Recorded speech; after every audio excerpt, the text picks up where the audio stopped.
I gotta say, reading this chapter without air conditioning, I really felt like I was immersed. At least there was breeze. Now it's closed. True. Immersive podcasting, except we're the ones who are immersed. Yeah.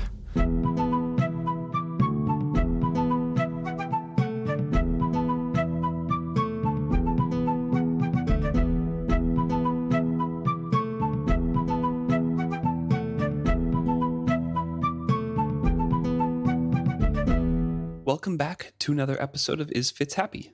I'm Luke. And I'm Emma. This week we're discussing chapter 21, Salvage. And they are making the boat, or cleaning up the boat. Yeah, getting ready to fully fix the boat. Yes.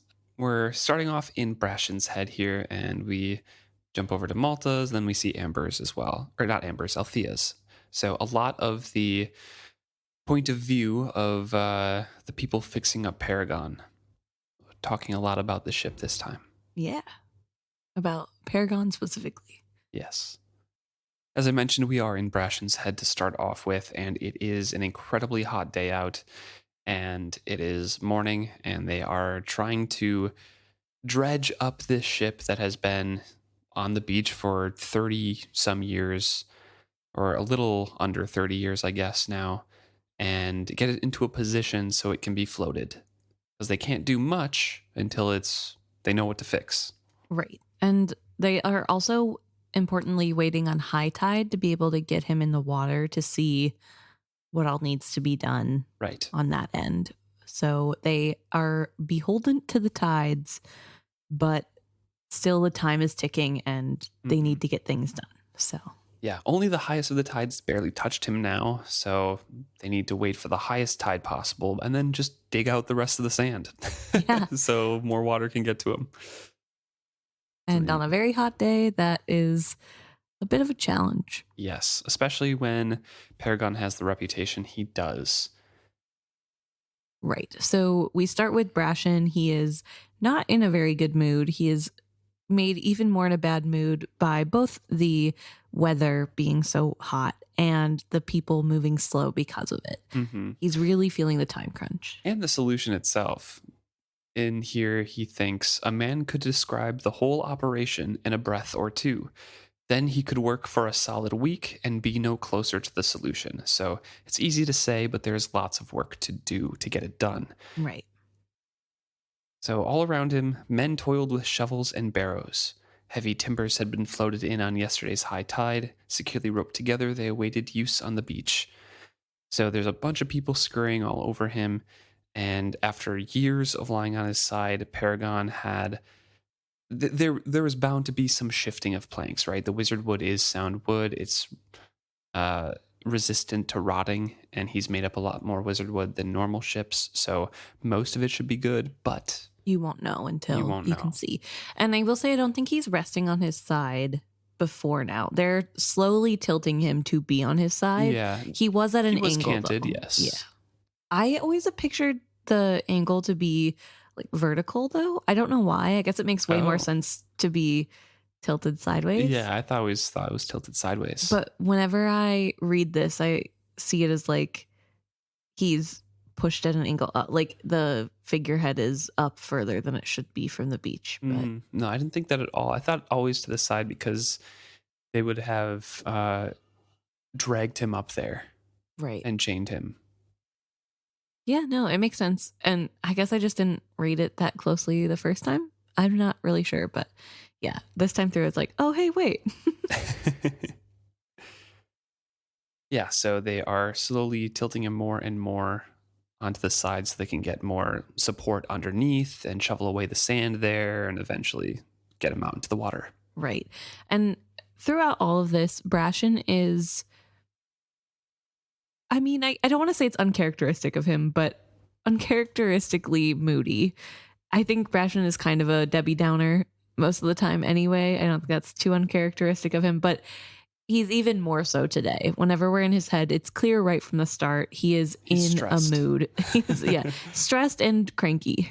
Yeah, which fair enough. Yeah, he's going through syndon withdrawals a bit, and small relapse, and everything like that, and dealing with people who don't want to work. Right. And a pretty hopeless situation, really.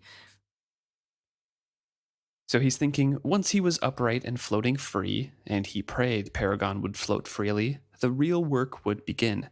The entire hull would have to be trued up before it could be recocked. Then a new mast would have to be stepped. Brashen abruptly stopped the chain of thought. He could not think that far ahead, or he would become completely discouraged. One day and one task at a time were all his aching head could handle. He absent-mindedly ran his tongue about the inside of his lower lip, feeling for a piece of Sinden that wasn't there. Even the deep sores from the addictive drug were starting to heal now. His body seemed able to forget the drug faster than his spirit. He longed for Sinden with an intensity as relentless as thirst. He'd traded away his earring for a stick 2 days ago and regretted it. Not only had it set him back in forgetting the drug, but the Sinden had been poor quality.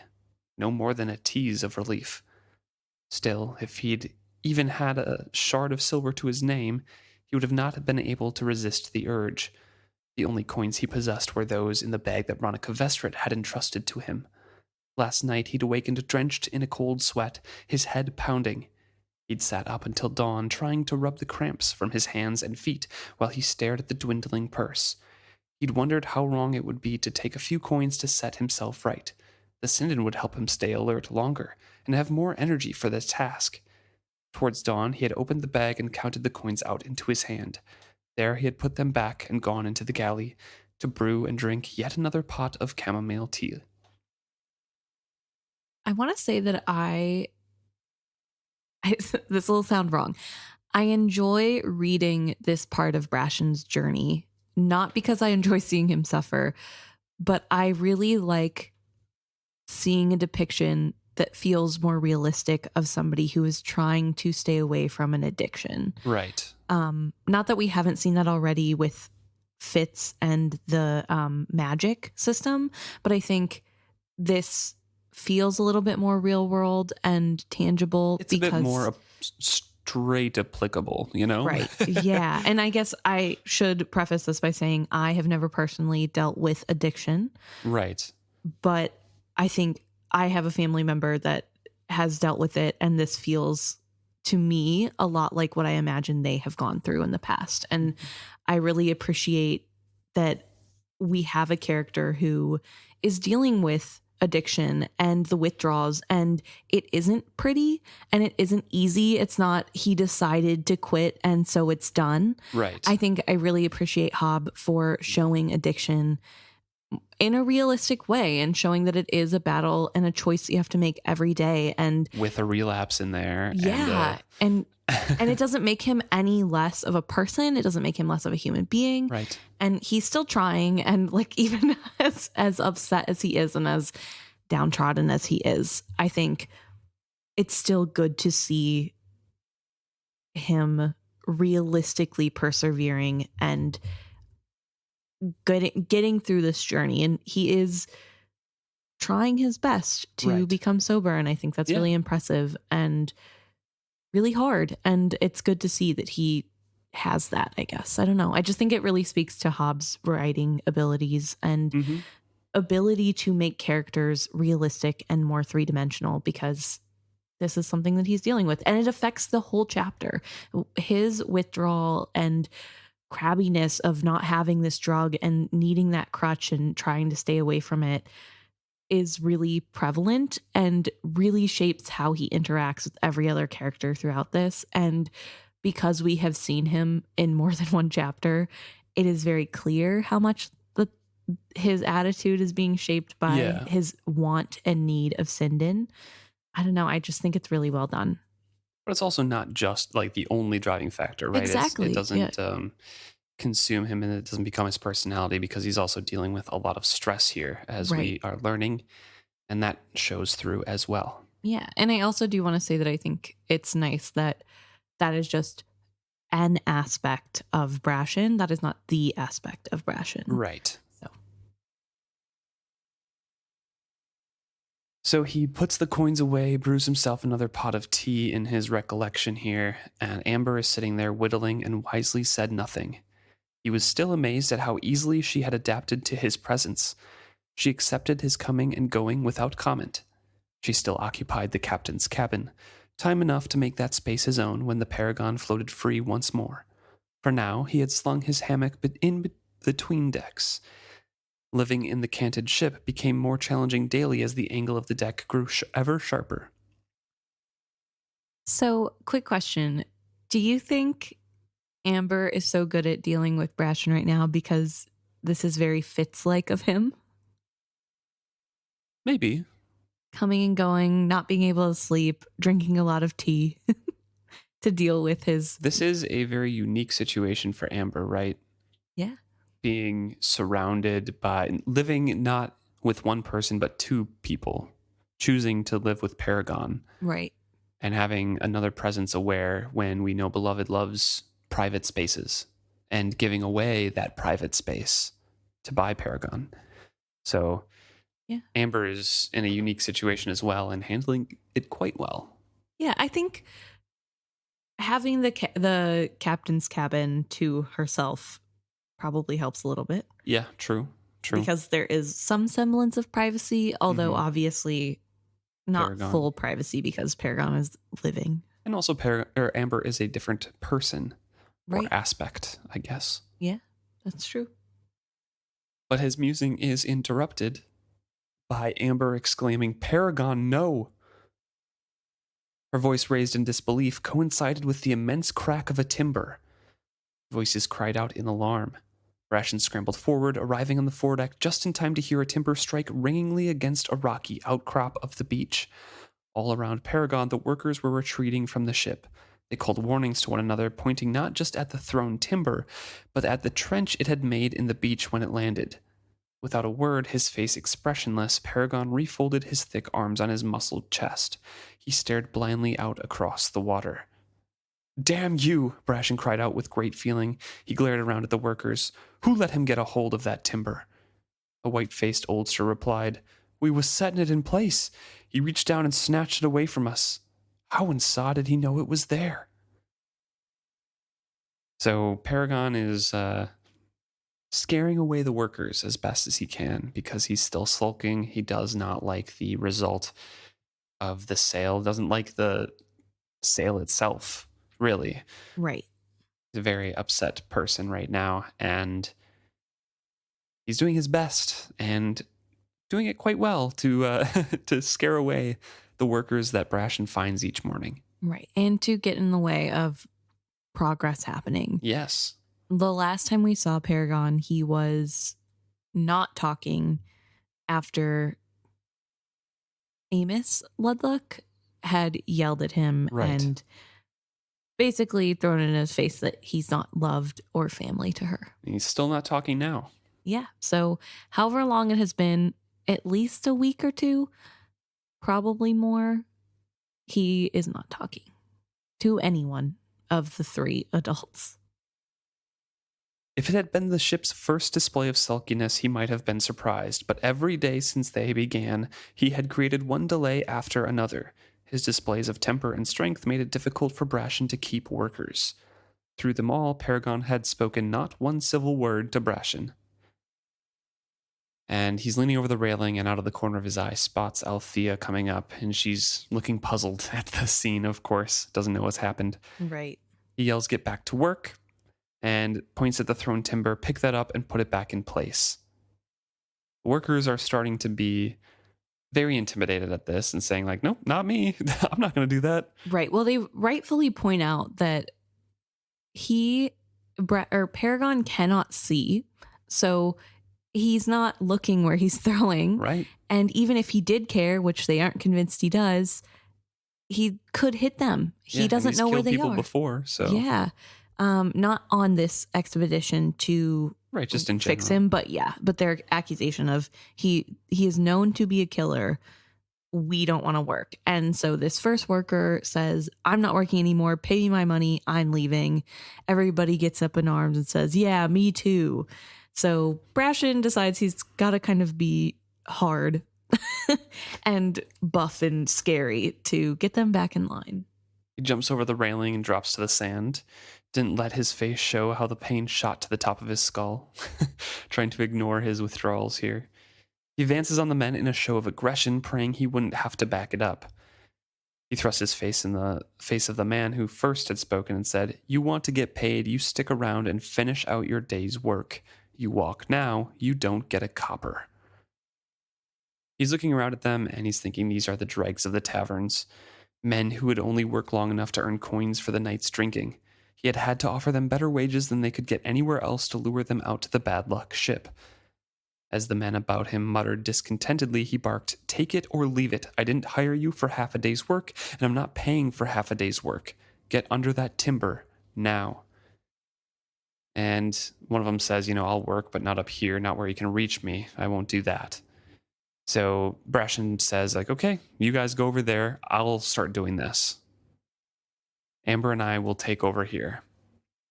Right. And this is the start of seeing, I guess, a lot of the change in Brashen. I know I said earlier we get to see a lot of this moodiness seems to be stemming from the withdrawal, but I also think it shows just how different things have become for Brashen since he last sailed with Vivacia. He's gone back into this tough, no nonsense, I'll throw a punch if I have to sort of leading type. And I don't believe, even if he said last chapter with Brashen, that he had to be this way for Captain Vestrit. And I don't think Captain Vestrit would have approved of using force. I mean, obviously the situation is different, like Brashen himself had said, but it's really interesting to see how he has gone to this fear is the best way to control people. It just seems to be a thing with sailors. I mean, we see it we've talked about this before, I think, early on in the books. It seems to be a thing with Kennet. It was a prevailing sentiment through Wintrow's experience on that ship, and Brashen's expressed it. 3 independent parts. So I can only assume that Robin Hobb is operating with that in mind for the world, that is how ships are run. Right. That's the norm. Yeah. That's fair. But I do think that norm was not something that was happening for Efren Vestrit. Well, he probably didn't have to back it up very often, right? He was proved before he got to be a first mate. And then when he was in the first mate position, everyone respected him. Right. I guess that's fair enough. Yeah, I guess. I don't know. I don't love that aspect, I guess. So I try to see it as bad habits Brashen has picked up. But I guess you're right. It could just be that's the world. That's the way things are in the society. But I also find it interesting that Althea is so adverse to it and so shocked by it. I mean, she worked as a ship's boy. She's naive to it, I think, more so. Okay. Because she's coming around to it a little bit, right? Because she worked extremely hard and was tested very hard as a ship's boy. Right. And I think a lot of our discussions centered around Althea with this in mind were from the first book before she had a lot of those experiences. When Brashen was saying, "You don't know sailing," and Kyle was saying that too in 2 different parts. Right. And we were kind of understanding, oh, yeah, Althea doesn't know actual sailing because her dad just let her run around and do whatever tasks she wanted for a couple hours and then switch.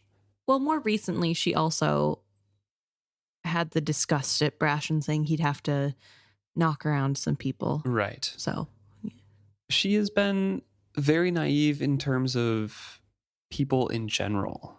I think Brashen is just a bit more traveled. Like, he had to explain that there were rough taverns in Bingtown and pickpockets in Bingtown because Althea didn't know. Right. That's fair. He just had, and she should understand, right? Because she went through the experience with the crimpers at the other town with Brashen. But I still think that she is an optimist and holds a romantic view about Bingtown being like an upstanding city when it's also going to have its drunks and, the scallywags, people who would sail a bad luck ship that could kill you. Right. Fair enough. Yeah. So I think Brashen is being a little cynical, but more pragmatic in that sense. Okay. Sure. But he comes up with that aggression and stalks towards them and basically says, if you guys don't have the courage to do it, Amber and I will take care of up here. You guys work back there. And this is where Paragon slowly smiles, an evil smile, and says, some prefer a quick death, some a slow one. Some don't care if their sons are born legless and blind like this cursed ship. Pick up your mallets and work on. What care you about what happens tomorrow?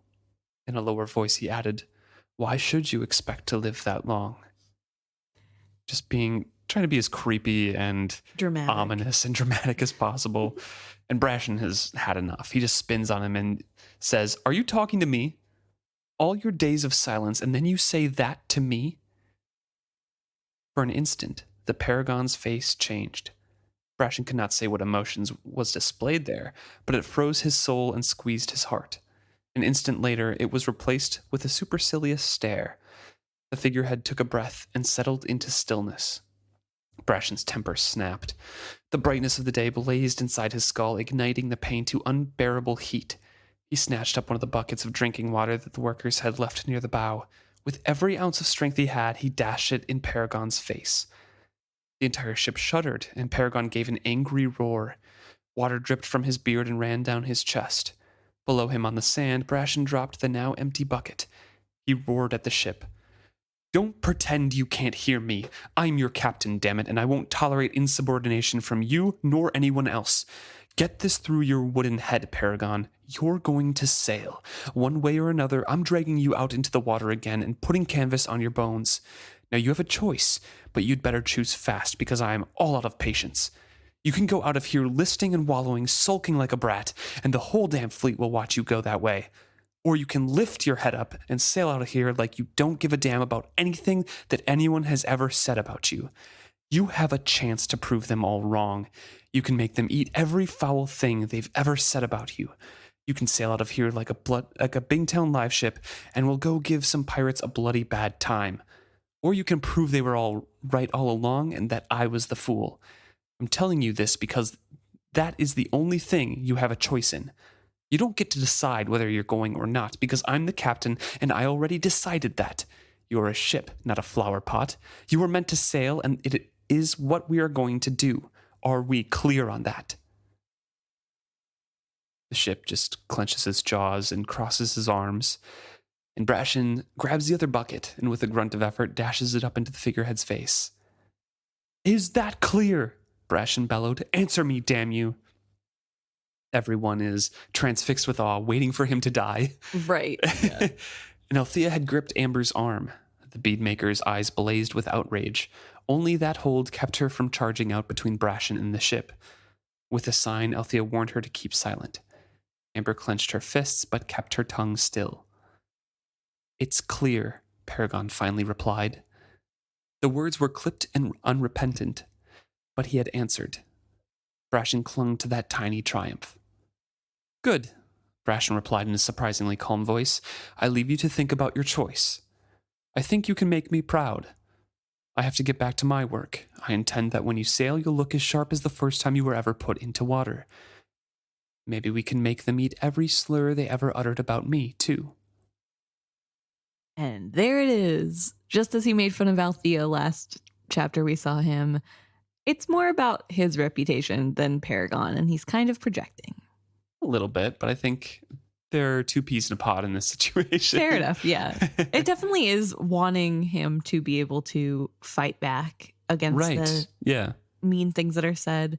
And I do believe that this whole reaction stems from a place of love for Paragon that has been brought about from exasperation and days on end of Paragon acting the way he has. Oh, yeah, yeah.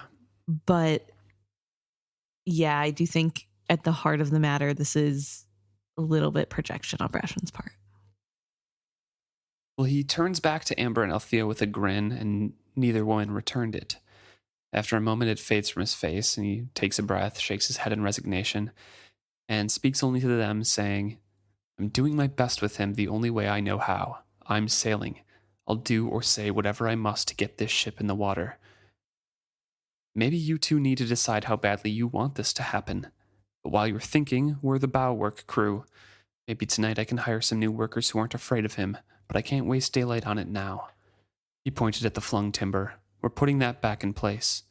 And in the quietest voice he could summon, he added, if he thinks you're afraid of him, if he thinks he can get away with behaving like this, we are all lost, Paragon included.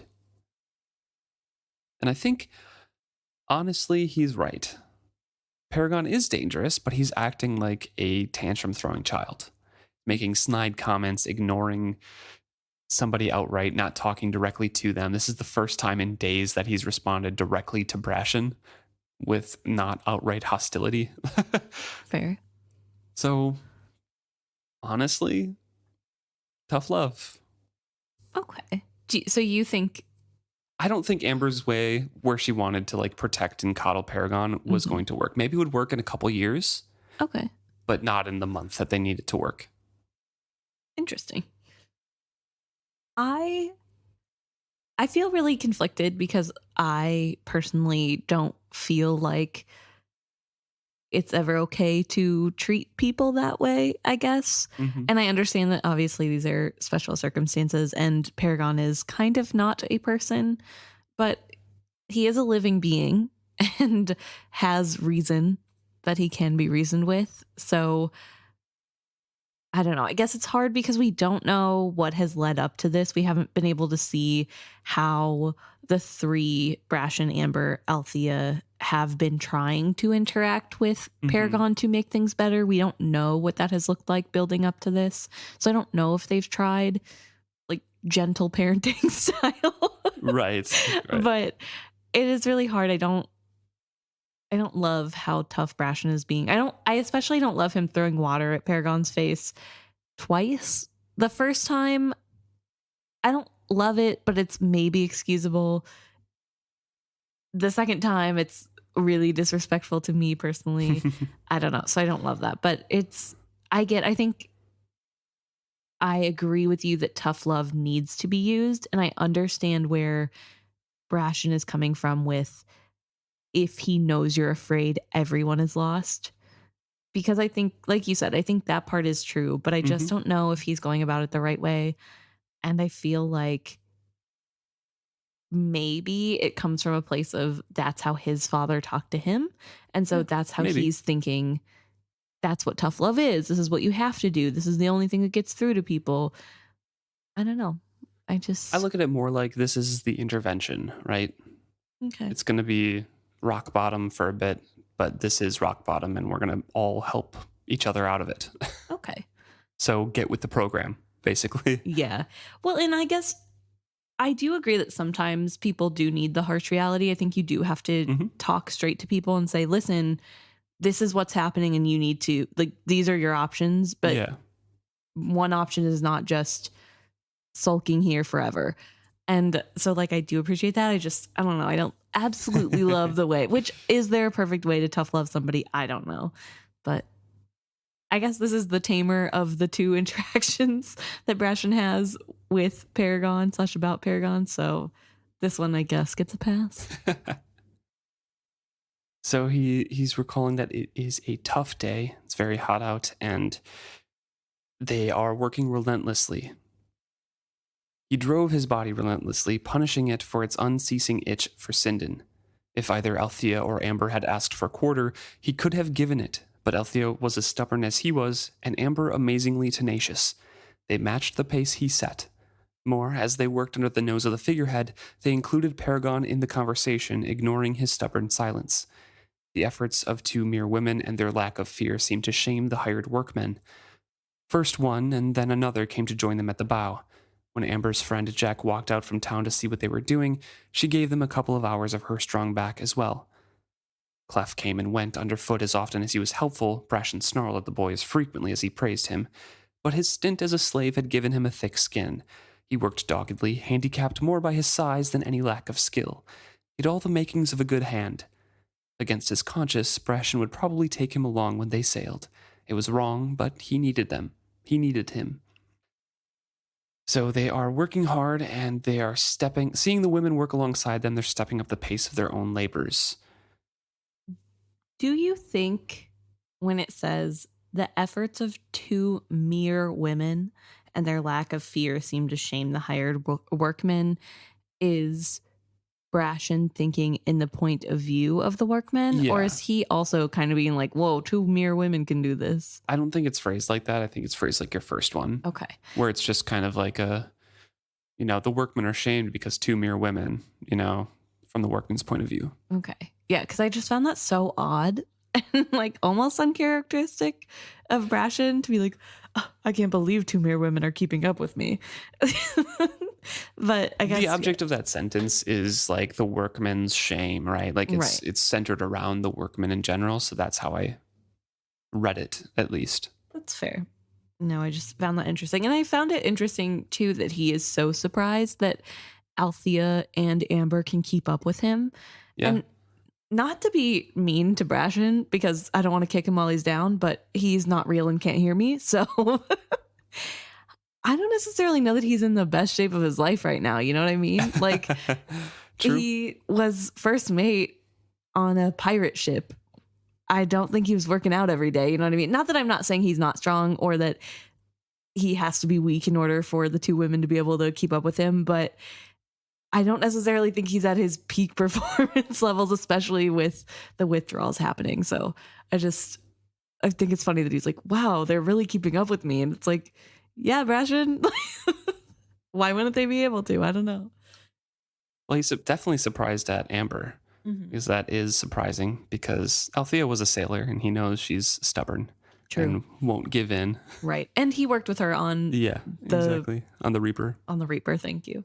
But Amber, you don't know. Yeah. And I guess it's only Paragon and Althea that know she's like crazy strong. So do you think, sorry, this is a weird tangent, but do you think that Amber is super strong because she's a white and that's like a white ability?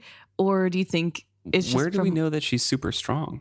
She asks Althea to help her carry wood in the marketplace whenever they meet when Althea first comes back. Yeah. And Althea comments that it's actually way heavier than it looked, and she like is struggling a little bit to keep it upright. And so I'm not saying like a superhumanly strong, but just okay. That's what I was. Sorry. Yeah. Just she's stronger than most for the slightness of her appearance. Yeah. I don't know. I would say something. We don't know anything about the whites in general, but I would say something about like human genetics of like men have testosterone more, so they're in general stronger, but that doesn't apply to Beloved. So I don't know. Yeah. Also, Beloved has a completely different anatomy. That's what I'm talking about. Oh, yeah. Yeah, that's the whole thing about it, is that I don't even know if he has the same hormones. Yeah, fair. I don't know. Anyway, that was just a thought I had of like, I wonder if whites are like weirdly strong. So we switch over to Malta, who is also saying that the afternoon is sweltering inside the morning room. Yes. She plucked at the collar of her dress, pulling the damp fabric away from her skin. And she's sitting there with Dello. Dello is being very impolite. I remember when we used to drink iced tea here, and your cook would make those tiny lemon pastries. Dello sounded more fretful about Malta's reduced circumstances than Malta herself. In fact, it rather irritated Malta to have her friend so pointedly noticing all the deficiencies in her home. Yeah, Malta is not happy to be hanging out with Dello. She's just over it. She's so adult now, and her suffering is so real that Dello seems insignificant. Which, I mean, I'm making fun of, but it's kind of true. Right. No, I think this is a very mature Malta we get this chapter. Relatively, yeah. It's still childlike in a lot of ways, but I do think it's interesting because at one point Della's point of view would be how Malta was thinking of things, and now Malta is realizing, oh wow, that's a really childish way to look at things. But just a little bit more world weary. Yeah, and I think too, I mean, she mentions here, Malta says times have changed and then ice is expensive, to which Dello replies, well, my papa bought 2 blocks yesterday. Cook is making ices for dessert tonight. Oh, how nice, Malta replies.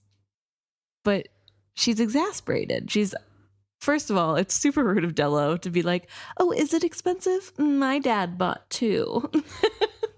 Okay. But Malta talks about how ever since she's had to learn the books, she hated learning the books, but she understands money better now. Mm-hmm. And it's ridiculous of Dello to be so frivolous, and she can't believe Dello's family is clearly so well off and not helping them. Right. Yeah. How much of this did Dello expect her to take? First, she had shown up in a new dress with a fan and a hat to match. The fan was made of spice paper and gave off a pleasant scent when she used it. It was the newest vogue in Bingtown.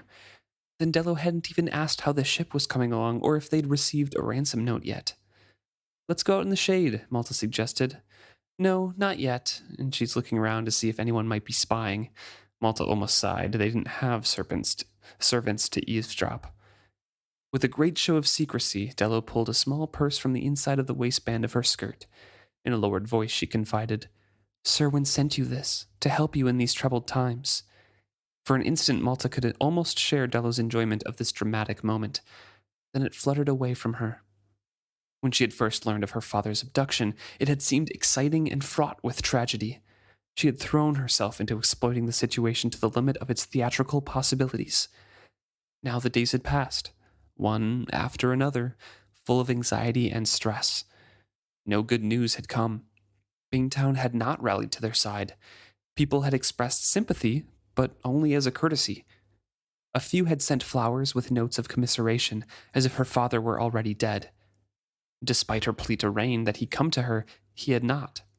No one had rallied to her.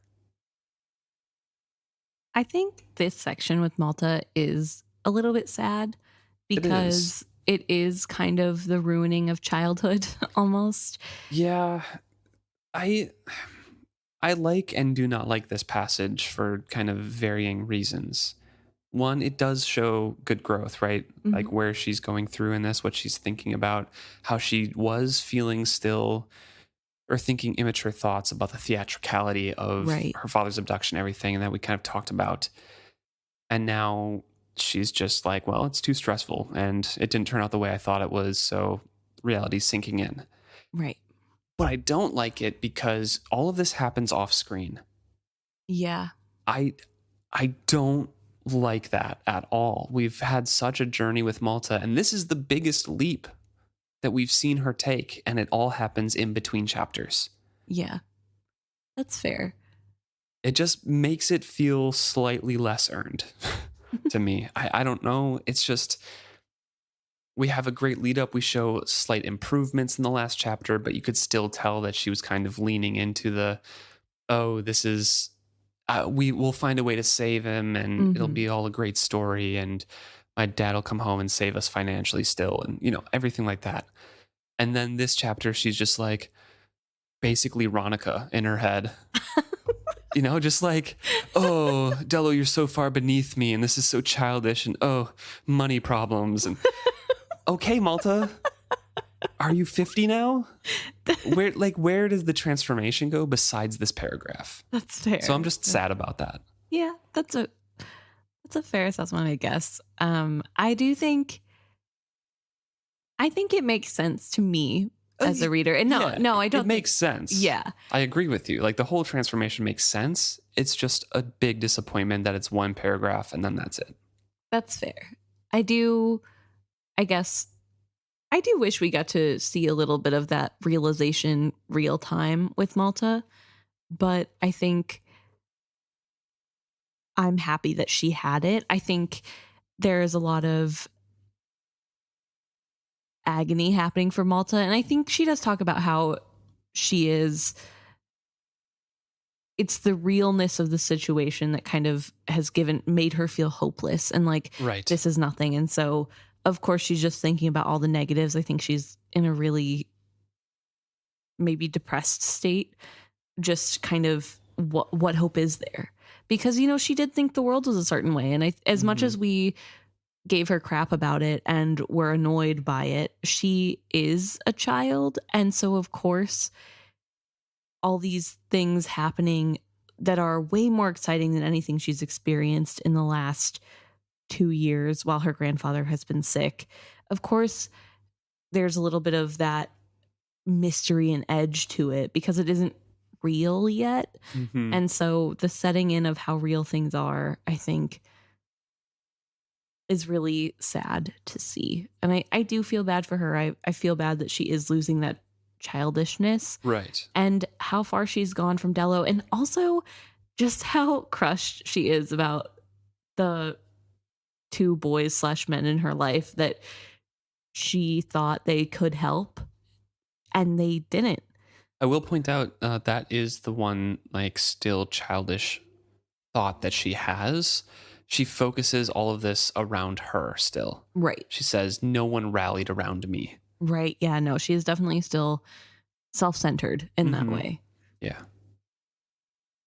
But yeah, it is a sad loss of innocence, and I think we'll continue to see that and her growing stronger, but this is kind of like her bottom.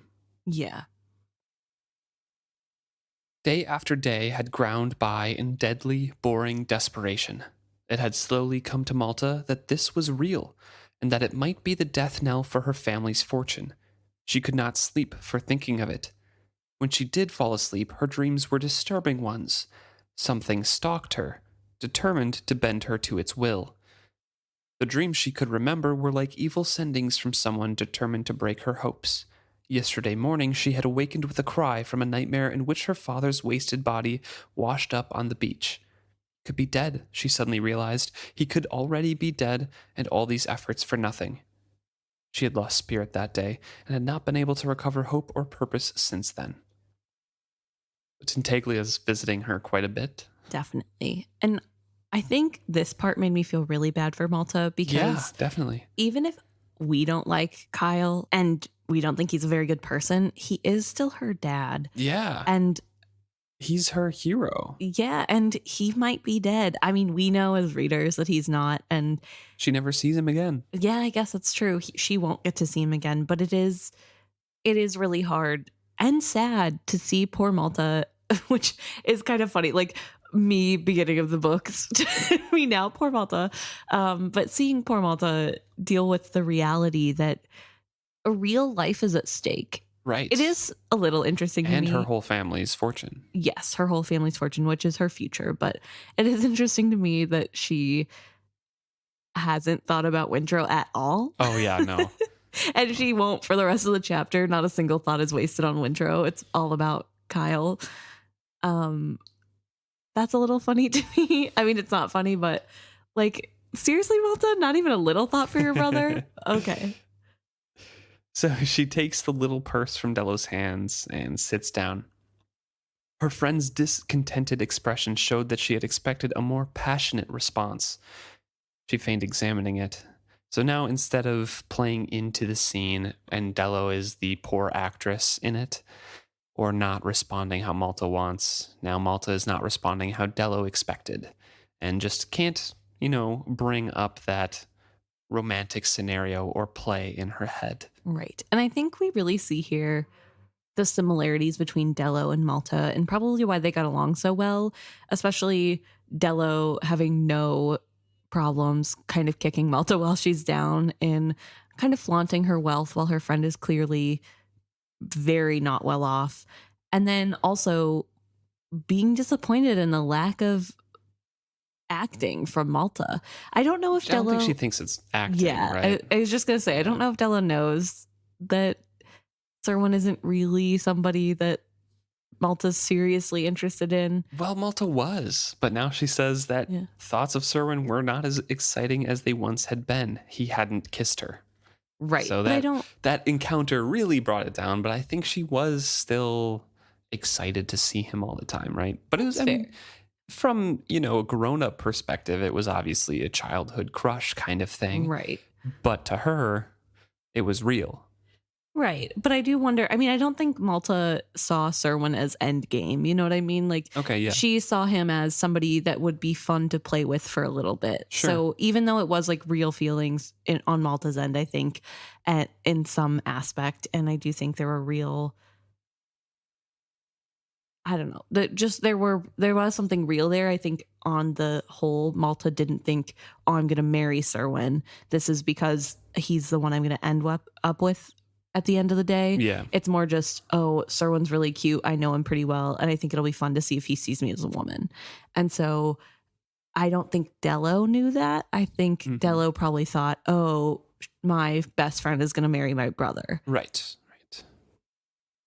So she says she still hadn't recovered from that disappointment of Serwyn not kissing her.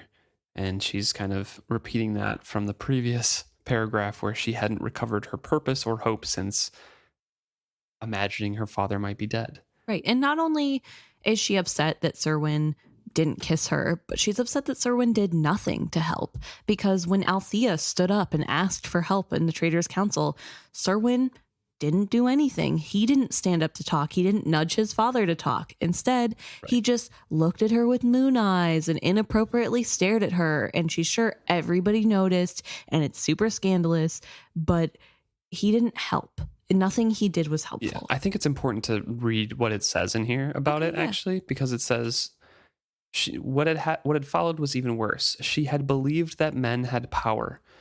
The very first time she had ever asked one to use that power for her, he had failed her. I think that's very important to note because that's the basis of her relationship with her father Yeah, definitely. and how she was raised in this, and kind of her realization that, okay, maybe I can do more. Yeah, that's a good point. And I think that is important to point out that she is under the assumption that the women in her family are these horrible women who just want more power and they're not capable of wielding it. It's a man's place to have the power of the family. A man is supposed to be in charge. A man has that right and that ability. But the And men that she asked didn't have the power, apparently. right. And so what does that mean for her worldview? It's really shaking right now because how could her dad be wrong? And yet Yeah. he was, because their Surin was doing nothing. And she's thinking no one had helped her, no one would help her. Free me, and I will aid you. I promise you this. The words of the dragon from the dream she shared with Rain suddenly echoed in her head. She felt a twinge of pain as if a string pulled tight between her temples had suddenly become tauter. She wished she could just go and lie down for a time. Dello cleared her throat, abruptly reminding Malta that she was just sitting there holding Serwyn's gift purse. Is that sensation of Malta feeling like there's a string behind her eyes and she needs to go lay down, is that a skill suggestion to go lay down so that Tintaglia can reach Malta through dreams? Maybe, but dragons are different. They don't use the skill as we know it from the Farseers, right? It's related, and we've talked about that, and they Right. have similar powers, but it's something else. So it could be, but I don't know if we. I guess I'll keep that in mind. I can't recall a command that a dragon does that makes them do something, that makes somebody else do something. I know they can glamour people and kind of entrance them, right? Yeah. But I can't recall someone who is not glamored getting commanded to do something. Kyle getting commanded to throw his son off the boat by a serpent. True. Yeah. It's not, those suggestions. yeah, it's not fully the same, but I feel like that is in the right vein. Okay. I can see maybe this is then. Yeah. Because I think it just is kind of out of nowhere that she's like, I need to go lay down. And after a sensation behind her head, which I feel like the only reason it came to mind is because Fitz, whenever he is being attacked mentally, like he feels like people are in his head. It like, I don't know. I feel like there's a similar passage when Fitz is unknowingly having somebody tap around it in his brain. Okay. But I could be wrong. I mean, this is obviously a mental connection Yes. between for sure. Tintaglia and Malta, so similar wording could be there, yeah. So Malta is kind of recalled to herself from Dello's clearing of her throat, and Malta tugs on the strings and opens up the gift purse. There were some coins in it and a few rings. Serwyn is going to be in big trouble if Papa finds out he gave those rings to you, Della told Malta accusingly. That little silver one is one Mama gave him for doing well at his lessons. She crossed her arms and looked at Malta disapprovingly. I don't understand Dello here. I don't think she knew what was in it to begin with, and then she saw it, and she's like, oh. How dare you take this from my brother? But even going forward, she's just so... Because I think it's the lack of reaction from Malta.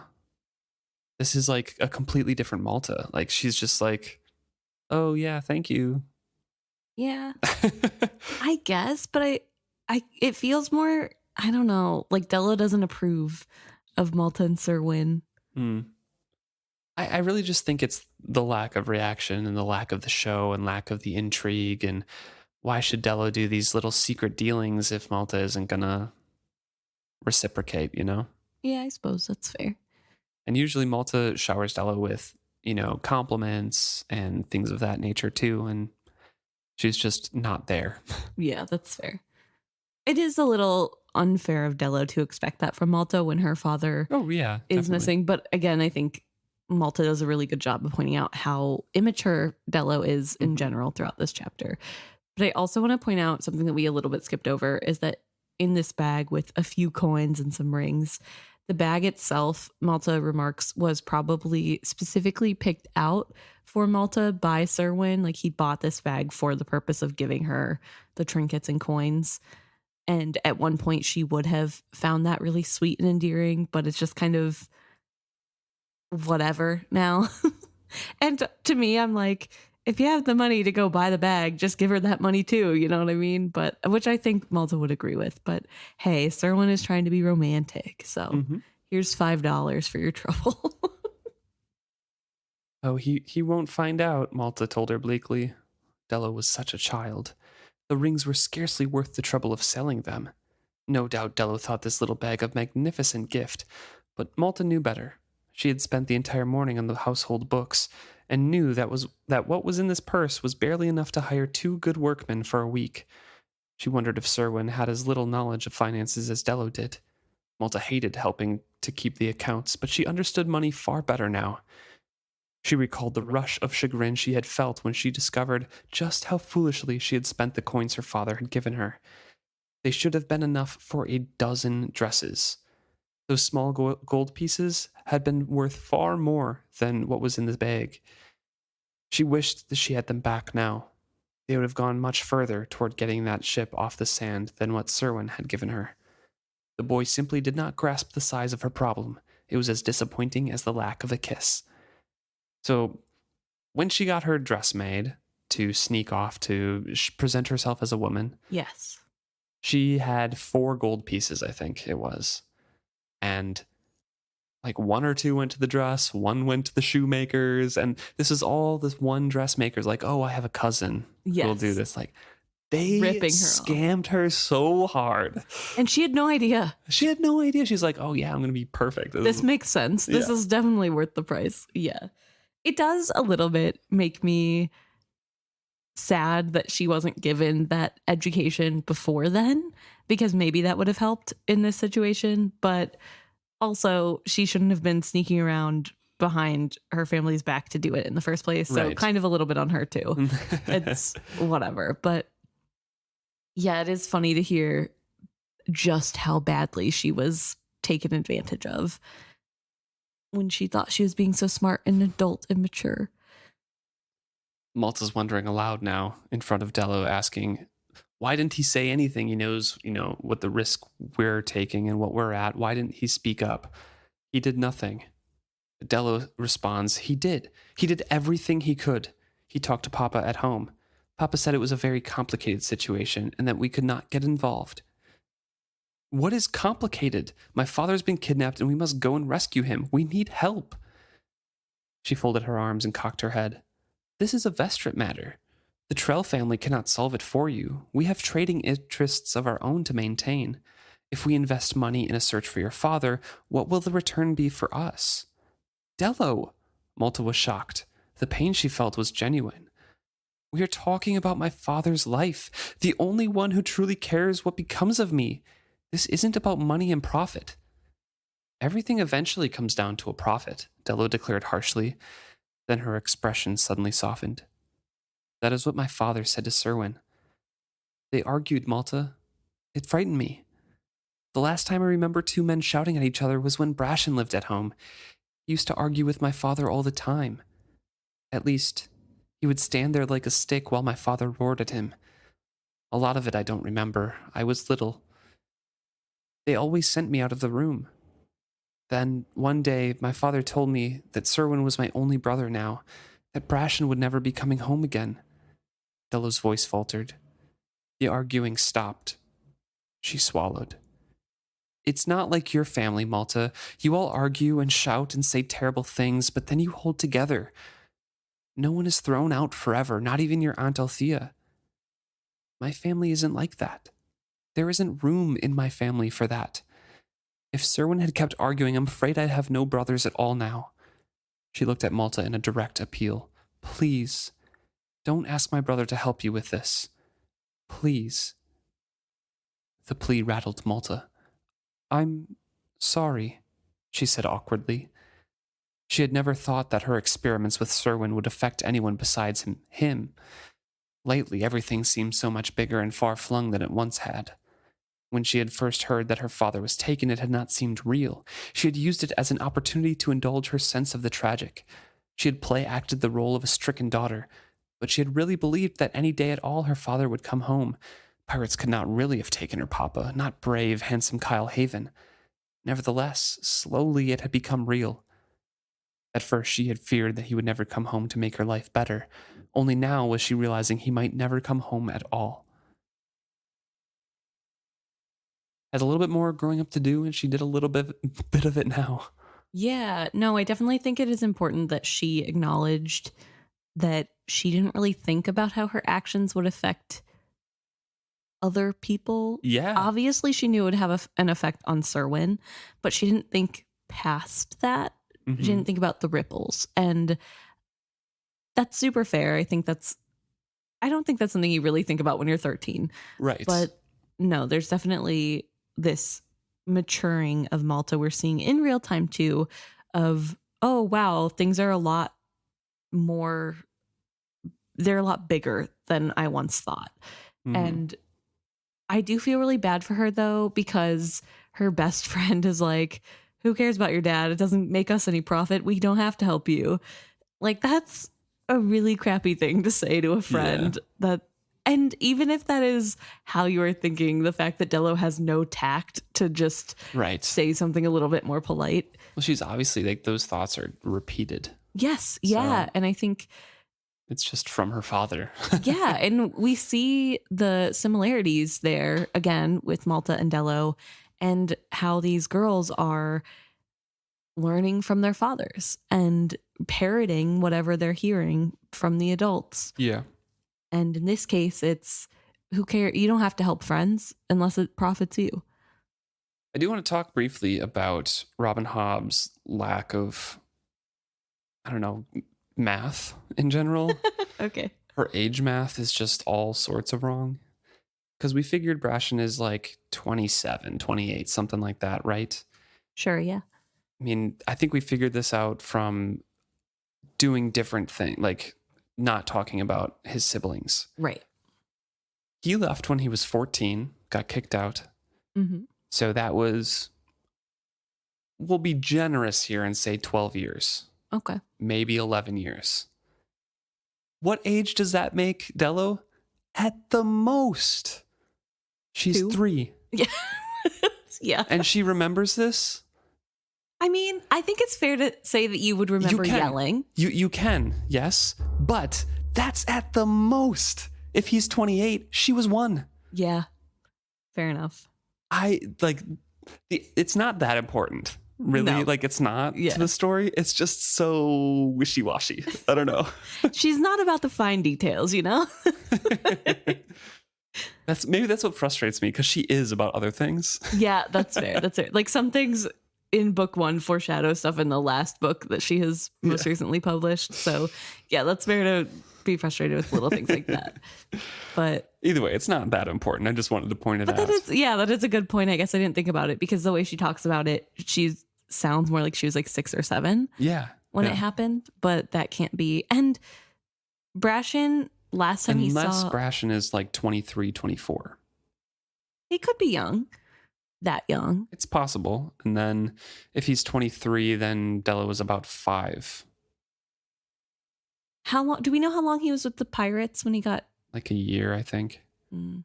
He's like a year at sea and a year with the pirates or something like that. So he's like 16 when he signed on with Vivacia, but he was on Vivacia for like 10 years, they said. I think that's why we determined he was about 27. Because he had been on Vivacia for 10. Yeah. So I think like the smallest amount is 25.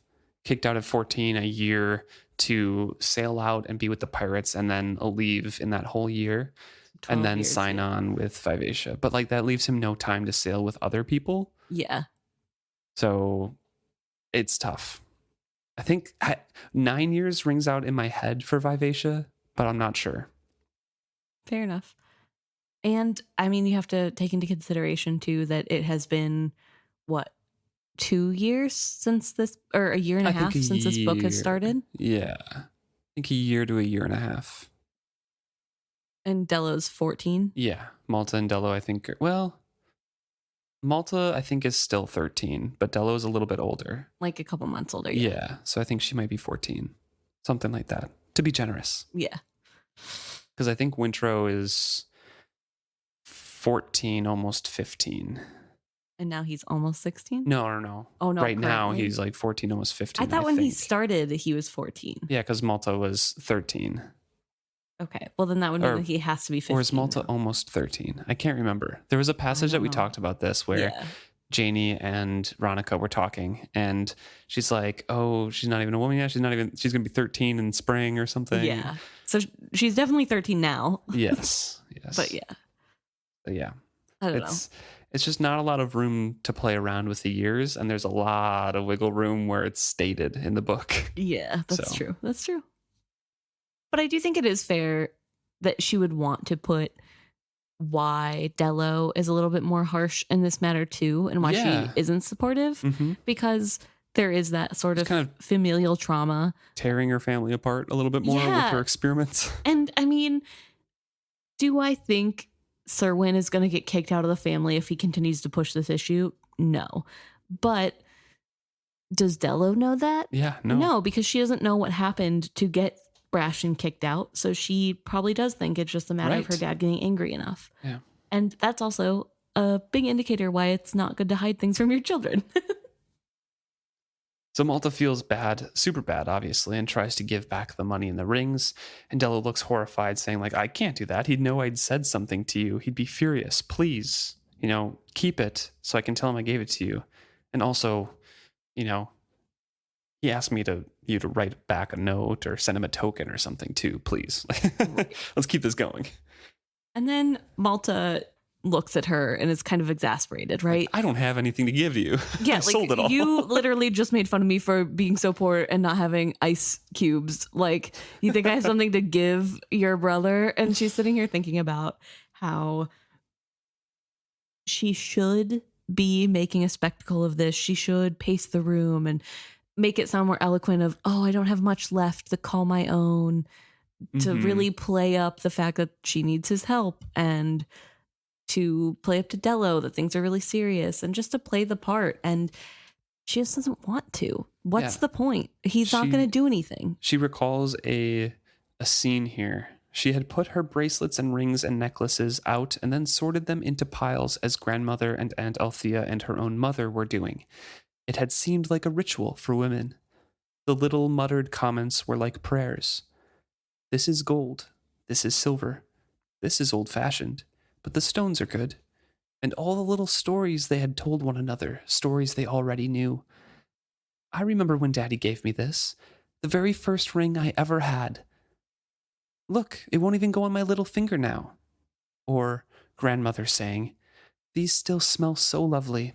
And Althea adding, I remember the day Papa chose those for you. I remember asking him why he was buying perfume gems when he didn't like Rainwild goods. And he said you wanted them so badly he didn't care. They shared stories as they sorted out gold and jewels that were suddenly memories of better times.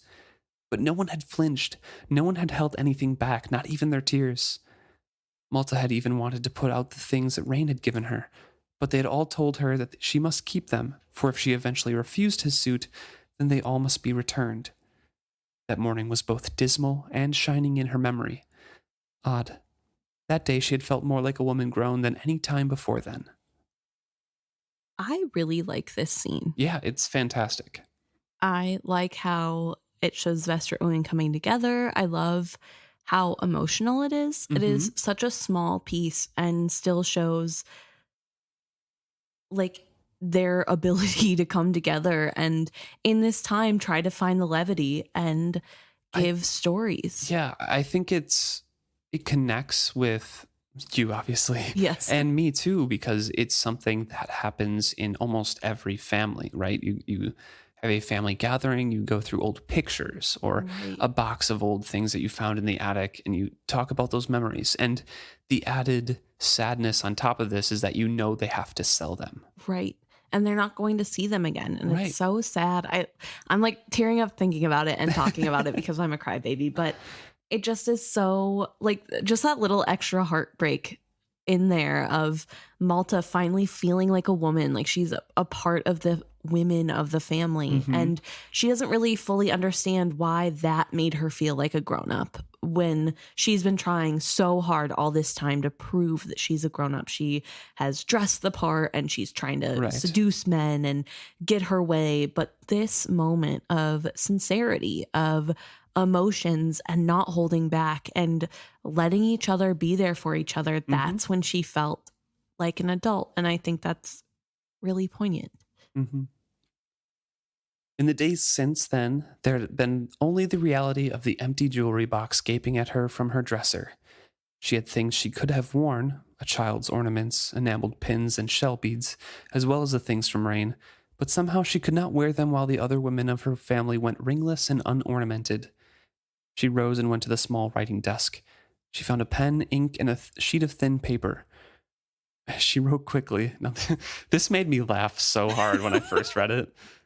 Dear friend, thank you so much for your expression of caring in our time of need. With great sincerity. The words reminded her of the correct thank you notes she had helped pen to those who had sent flowers to them. She signed it with her initials, then folded it and sealed it with a drop of wax. As she gave it to Dello, she wondered at herself. Even a week ago, she would have carefully composed any missive she sent to Serwyn. She would have filled it with innuendos and words that seemed to say a great deal more than they did. She managed a sad smile. The words are bland. I feel much more than I dare commit to paper. There, that would leave him some hopes. It was all she had the energy for on this hot day. Della's a little bit disappointed, but she takes the note up her cuff and says, well, I suppose I should go home. And Malta's like, yeah, I'm not much company. I'll walk you out. Yeah, so there is, I don't know, I did really like, dear friend. Yeah, dear friend, thank you for your consideration in our time of need. Yes.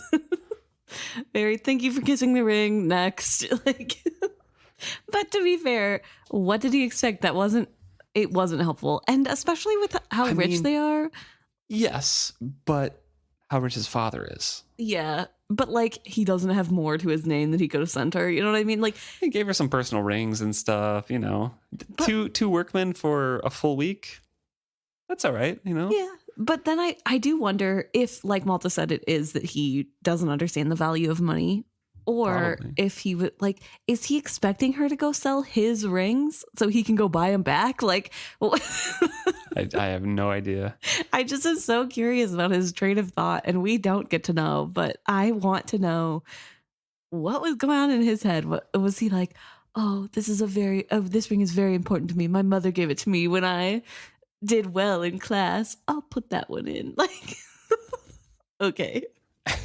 I don't know. Serwyn is so funny to me because he is so dramatic. He and Malta kind of are a really good match. True. But I don't know. Just goofy. At the door, a pony trap and a man to drive it awaited Dello. That too was new. The Trell family was obviously preparing to present Dello as a young woman at the midsummer ball. Malta would be presented at the same ball. She and her mother were using the fabric from several older dresses in the house to create a new gown for her. Her slippers would be new, as would her headpiece and her fan. At least she hoped so. Nothing was certain anymore. She's just thinking of riding to it, and Trader restarts old carriage, and another humiliation she is not ready to face. Right. And then as they get to the door, Dello kisses both of her cheeks, and Malta's mad because clearly this is something she probably just learned in her etiquette classes on how to become a real woman, which most trader women get that sort of training, and Malta never does, which a little bit not true because she did get training from Rach, right? She was supposed to. She didn't really But she just didn't learn.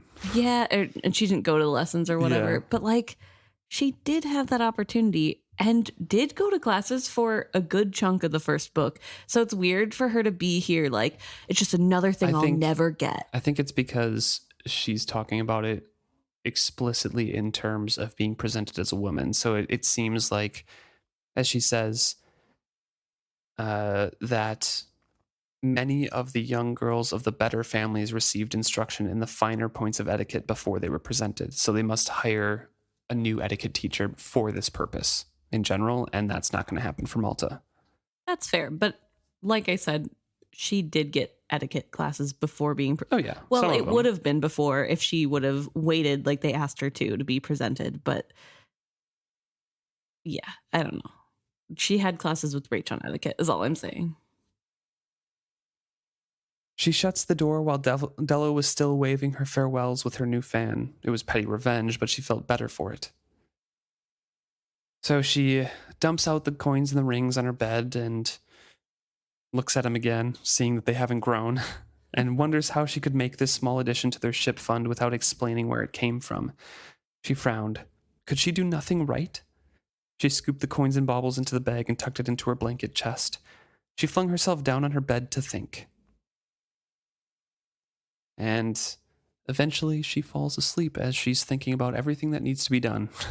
Right. She also says that she feels like she's under a curse because everything is just going so poorly for her, which again is that hint of immaturity that's still there. There is still her being the center of the universe to herself. Mm-hmm. But yes, then she drifts off to sleep where she has a horrible nightmare.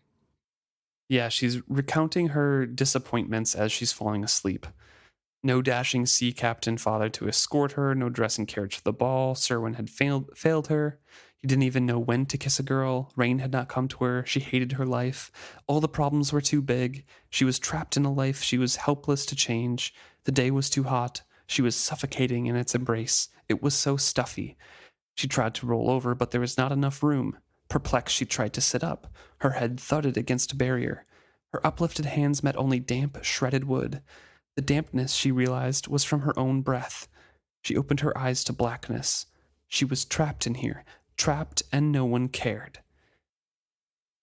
So Tintaglia grabs her and takes her into this dream and puts her into this coffin. Right. And she is panicking, which, fair, I would also be panicking. I think the idea of being in a coffin is really scary. So she tries to calm herself and say it's a dream, I just have to wake up. Tries and can't. And there was not even enough room for her to bring her hands up to her face. She began to pant convulsively in fear. A whine escaped her. Do you see now why he must free me?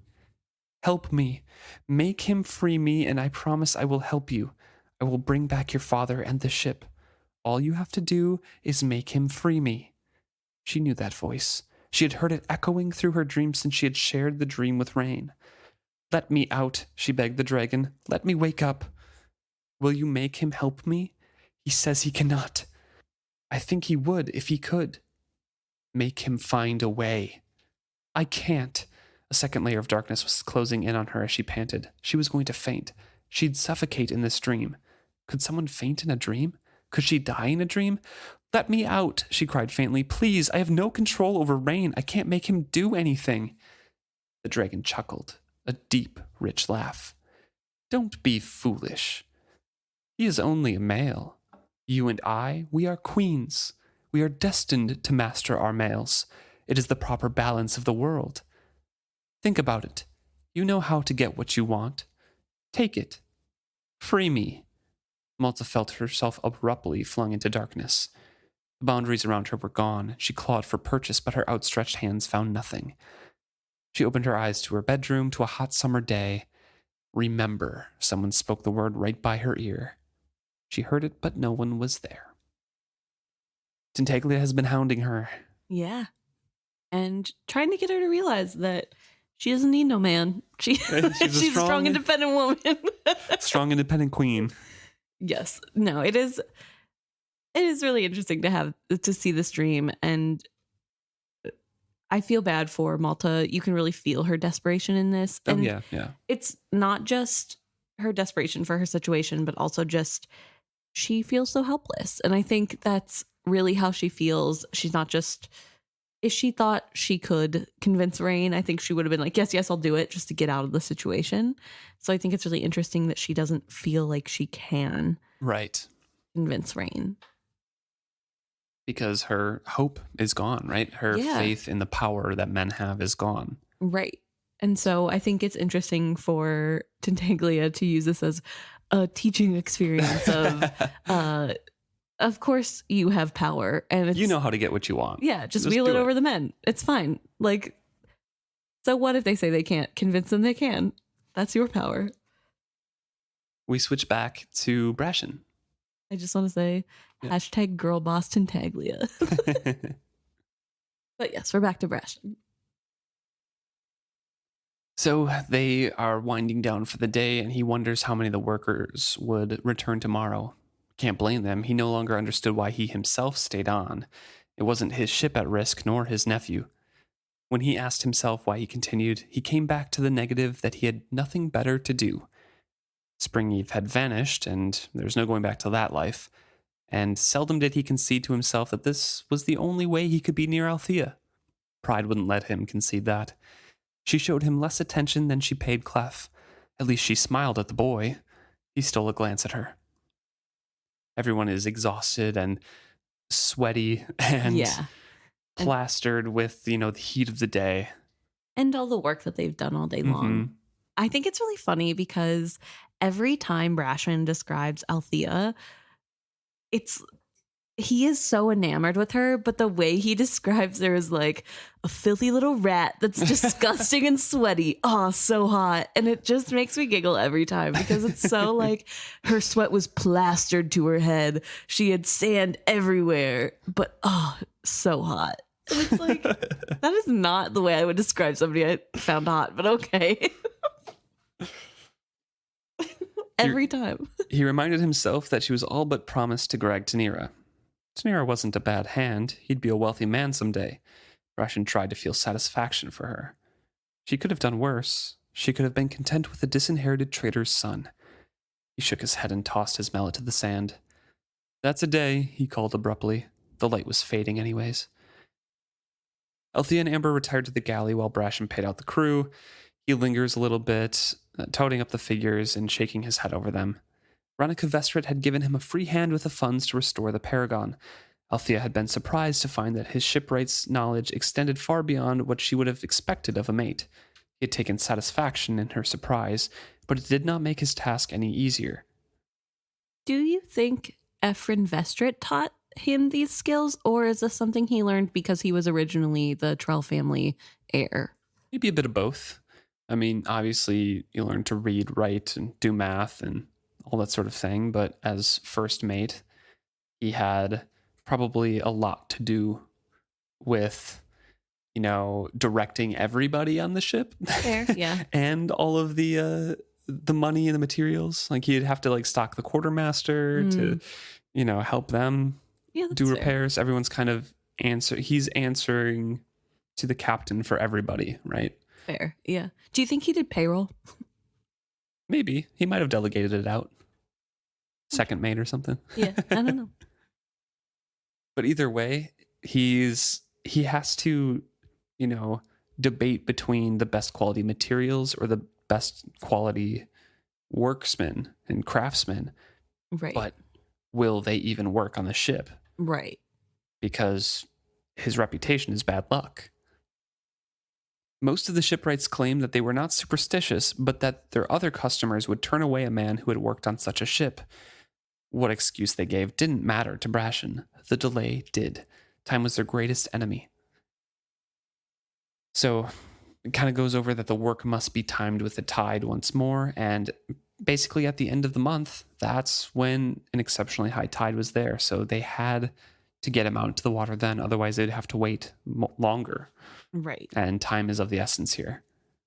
And each job depends on the one before it. So you have to get this one done first and soon as possible. And if he's not floated, everything else grinds to a halt. Right.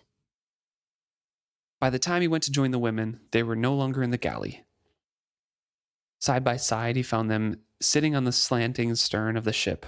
Legs dangling, they could have been two ship's boys idling furtively. Amber had taken to binding her honey-colored hair back in a tail. It was not a flattering change. The bones of her cheeks and the line of her nose were too sharp to be feminine. In contrast, even with a smudge of tarry dirt down her cheek, Althea's profile made his heart turn over. She was not softly feminine. Instead, she was the female in a cat-like way that was as much threat as it was enticement, and she was unaware of it. She doesn't even know she's beautiful, Luke. You don't understand. She's not like other girls, Emma. I just, again, like... Yeah, even though she's dirty. She's dirty, and she doesn't have a soft feminine face. But it is feminine. Like... Just in an aggressive way. Yeah, she's just aggressively feminine. So weird. Describe her normal, please. But here we have a description of Amber with hair tied back that is not flattering because it makes her face seem not very feminine. When Fitz describes the fool, it's just like, wow, the graceful angles of the face. Yeah, literally, Fitz describing fool is like, an angel carved this face. Brashen describing the love of his life, Althea, dirty, cat-like. Well, I'm contrasting Brashen describing Amber, not Althea here. Fair. But no, I'm meaning people talking about somebody they care about. So Amber and Althea held teacups that steamed, and a fat ceramic pot sat between them with an extra cup beside it. Brashen poured a cup for himself, and there's a little bit of awkward silence. And Amber speaks up into that and says, early start again tomorrow? Brashen's like, no, I think I'm going to be hunting for more workers. Althea groans, asks, what did I miss? And he clamps his jaw and just shakes his head. He's like, nope, more Paragon stuff.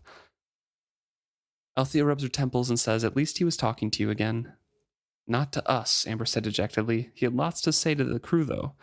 Mostly nasty whispered stuff. Before he got onto how their children would be born without legs and blind because they'd worked near a cursed ship. He was very descriptive. So they're kind of discussing here the shortcomings of the plan and everything that's going wrong and the frustrations that are bubbling up. And there's a little bit of a silence, and Amber asks sadly, well, have we given up then? Brashen replies, not quite yet. Let me finish this cup of tea while I ponder how hopeless it all is. Turns to look at Althea and asks, where were you this morning? And she replies that she went to see Greg. Not that it's any of his business. I thought Tanira was still in hiding, price on his head and all that. Brashen's voice was very detached. He sipped his tea and looked at the water. He is. He found a way to send me word. I went to see him. Well, at least that solves one problem. When we run out of money, you can always turn him into the satrap's ministers. We can use the reward to hire still another work crew. He showed his teeth in a grin. Althea ignores him and tells Amber, Greg said he wished he could offer help to me, but his own situation makes everything difficult. His family got a fraction of what the Ophelia's cargo was worth. They have resolved not to trade in Bingtown or Jamelia until the satrap rescinds the unfair tariffs. Didn't the Ophelia sail a few days ago? She did. Tommy thought it best to take her out of Bingtown Harbor before any more galleys arrived. So we're learning a little bit more about what is happening in Bingtown proper because this chapter has mostly been focused just on the Vestrits and Paragon. And it's important at this stage to keep up with those kinds of things because the third book is all about Bingtown politics, basically. Right. So we learn a little bit more that, the tariff ministers of the satraps are threatening to seize the ships. They're claiming that the satrap can regulate where live ships trade and that rain-wild goods can only be sold in Bingtown or Jamelia City. Doubt that they could enforce that, but Tommy saw no sense in waiting for trouble. So Ophelia is off and out into the sea once again. Brashen says, if it was me, I'd take her up the Rainwild River. Nothing except another live ship could follow her up there. That's the plan, isn't it? Greg will be smuggled upriver on another live ship to rejoin them there. Am I right? Althea gave him a sidelong glance and a shrug. You don't trust me? I promised not to tell anyone. She looked out at the water. You think I'd pass the word about? He was outraged. What kind of man did she think he was? Did she really think he would let his rivalry with Greg go that far? Brashen, she sounded at the end of her patience, it is not that I don't trust you. I gave him my word to keep silent. I intend to keep it. I see. Oh, Brashen, your rivalry with Greg, huh? Yeah, that she clearly knows you have. It's so funny because he's like, clearly she knows how much I care about her. And then in her brain, she's like, he just sees me as an object, or like, he doesn't even like me. And it's whatever. You guys are so, just talk to each other, please. So Althea is hesitating responding when Brashen asks, did he ask you to go with him? He knows I have to stay here. He even understands that I have to sail when the Paragon goes. I wish I could make Kefria understand that. She tries to change the subject here and just like talking about Kefria and like, oh, she's still squawking to Mother that it isn't proper and blah, blah, blah, blah, blah. Brashen knew she was trying to change the subject. He couldn't leave it alone. Sure, Greg knows that you have to go after Vivacia, but he still asked you to come with him, didn't he? He still wanted you to go. You probably should. Cut your losses. Wager on the winner. None of the traders really expects us that we'll succeed. That's why none of them have offered help. They think it would be a waste of time and money. I'll bet Greg had all kinds of sound reasons why you should abandon us, including that we'll never get this derelict off the sand. He thudded his heels on the ship's hull. He felt a sudden, irrational rush of anger. Don't call him a derelict, Amber snapped, and stop whining, Althea added nastily. Brashen stared at her, outraged. Then he raised his voice in a shout. Derelict! Piece of beach junk! You hear me, Paragon? I'm talking about you! His words echoed off the sea cliffs behind him. Paragon made no reply. Amber scolds him. That isn't going to help anything. Althea asks him sarcastically, instead of starting quarrels with everyone, why don't you go panhandle some Sinden? We all know that's your real problem. Why does Althea start this fight if she cannot have it dished back to her? I don't know. I'm curious. Do you think Brashen's anger is all his own? Because they're all in Paragon. They all have a connection to Paragon. Yeah. They could feel each other's anger, I'm sure, through him. And Paragon is not happy right now in general. And he does call him a derelict, right? And then Paragon could just be outraged at that and could have leached into Brashen a bit. I don't know. He's not touching him with his bare skin. Yeah. But that doesn't necessarily need to be the case for the feelings to influence, we know, because of Wintro and Vivacia. Although that is a deeper connection and family bond. But other crew, like Wintro's mentioned, other crew can feel changes as well. No, I actually kind of really like that. Because it's just, he felt a sudden irrational rush of anger. And yes, he is going through withdrawals right now, and he is emotionally volatile with a lot of stress and things happening. But in my mind, I think it just is nudged in that direction just a little bit more. Yes, he gets angry, but I think it's just helped along by other feelings. No, I think you're right. I think that it probably is a little bit influenced by Paragon. Because right after it, too, don't call him a derelict, Amber snapped. And stop whining, Althea added nastily. All three of them are feeling intense anger in that instant. Right. No, I think that's a good call. I think that it could definitely be a byproduct of just Paragon's mood. Everyone's mood. Yeah, everybody being a little down in the dumps. But no, I think that definitely could be part of the case. I think it's also partially the withdrawal. Like, I do think the withdrawal is amplifying for sure his quick temper. But And then, like you said, Althea starts a fight. yeah, well, It's the Sinden. she is a pot stirrer, and you cannot convince me otherwise. She just Why don't says, you just go smoke crack, druggie? literally, she's the worst. She, like, I love Althea, but she is the worst. She just like picks and picks and picks, and then is shocked Pikachu faced whenever anybody gives it back, and she cannot handle. And Brashen's actually pretty nice back. He is. Like, He sets his cup he's- down and says, yeah, I know what your real problem is. Althea's voice went soft and deadly. You do you? Well, why don't you tell us all plainly? Like, girl, you started this. There was no reason. She did not need to hit him below the belt like that. No. And he's like, oh, really? You want to play that game? And then she gets all angry, like, why would you do this? Why would you do this to me? I've done nothing. I am an innocent saint. And He says, your real problem is that last winter you finally figured out who you are, and you've spent every day since then trying to deny it. It scared you so you ran home to try and forget it.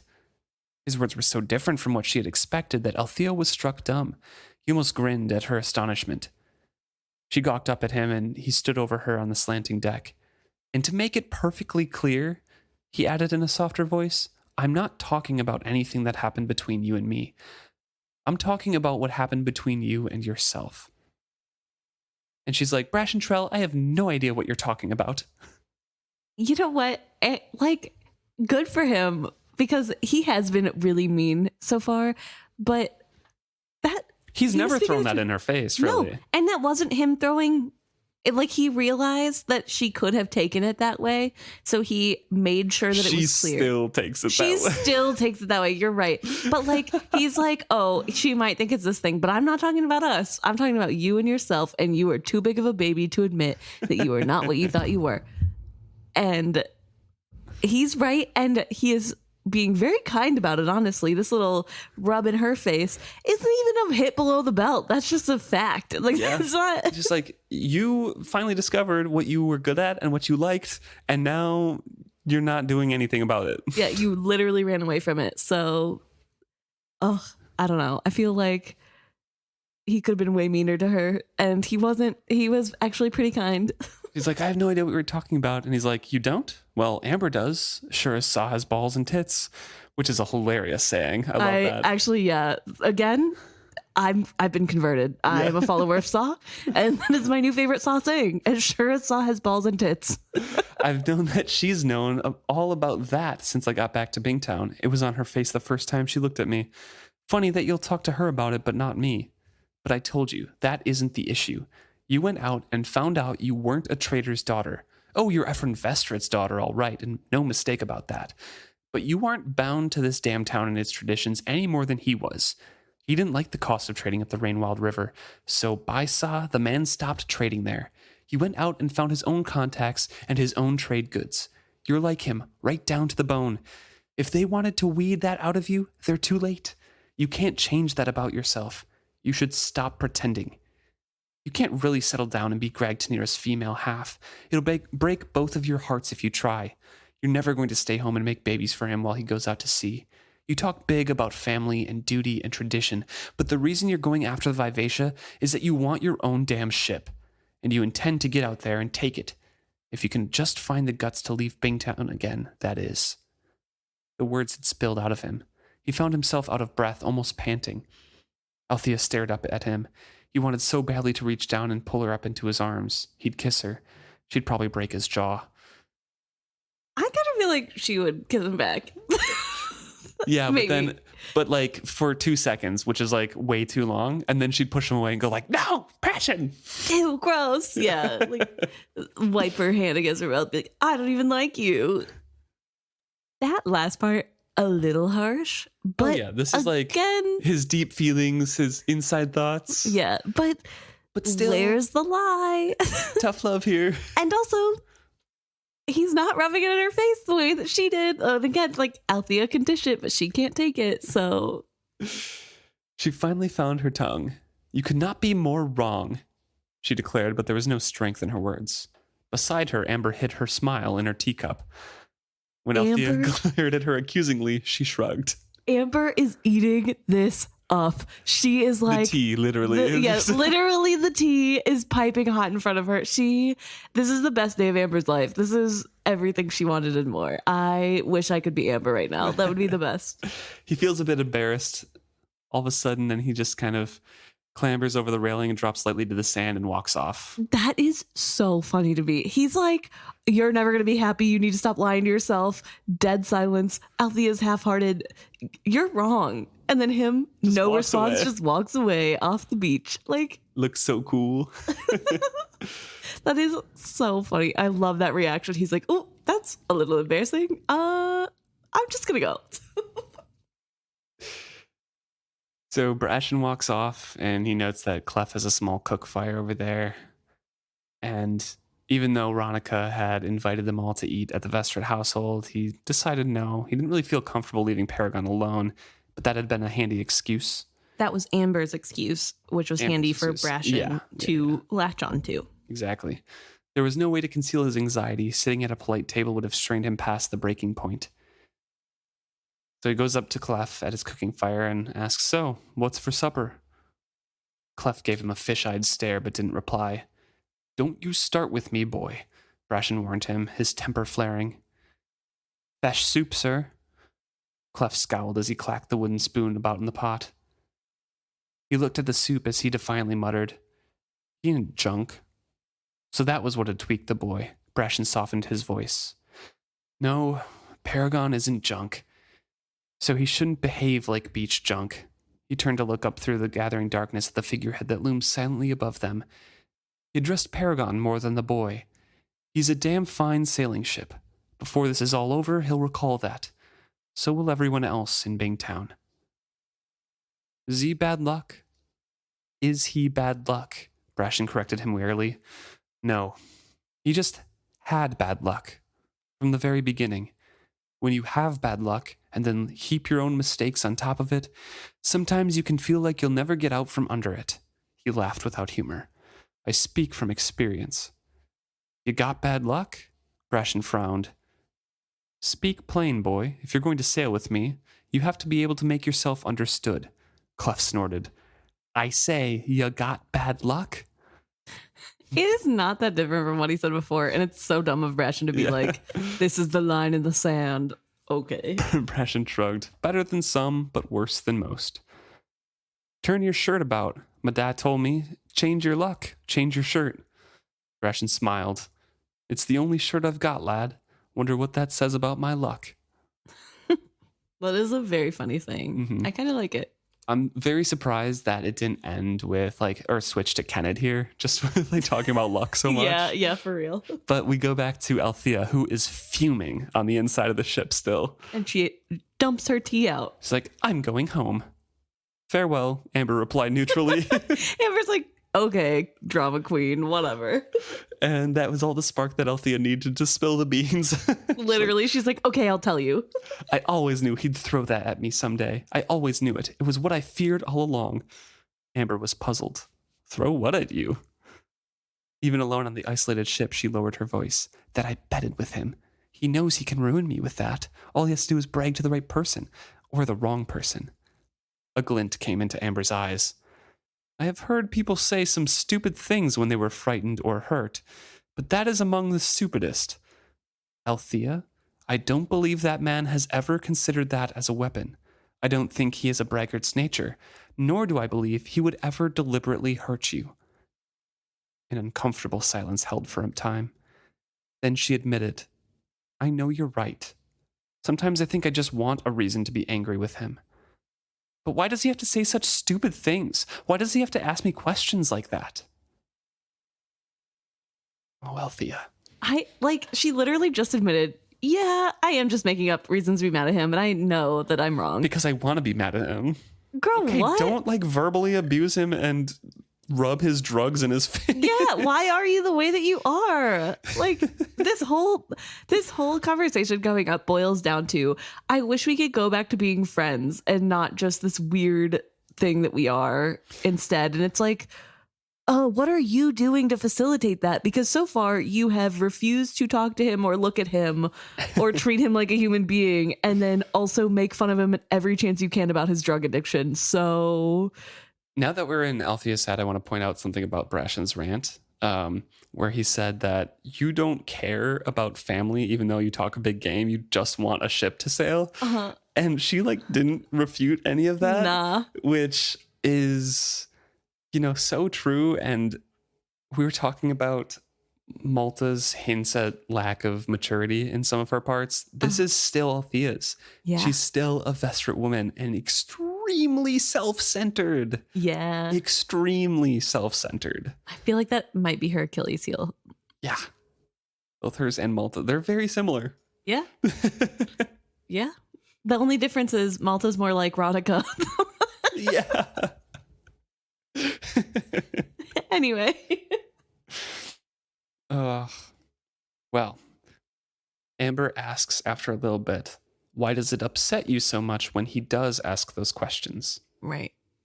And Althea shakes her head. Every time I start to feel good about what we're doing, and we had a good day today, Amber. Damn him. We worked hard and we worked well together. It was like old times.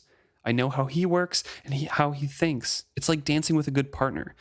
Then just when I start thinking it's going to be comfortable between us again, he has to what? He has to ask me a question, or he says something. Something more than get under that beam or pass me the mallet, Amber inquired sweetly. Althea smiled miserably. Exactly. Something that reminds me of how we used to talk when we were friends.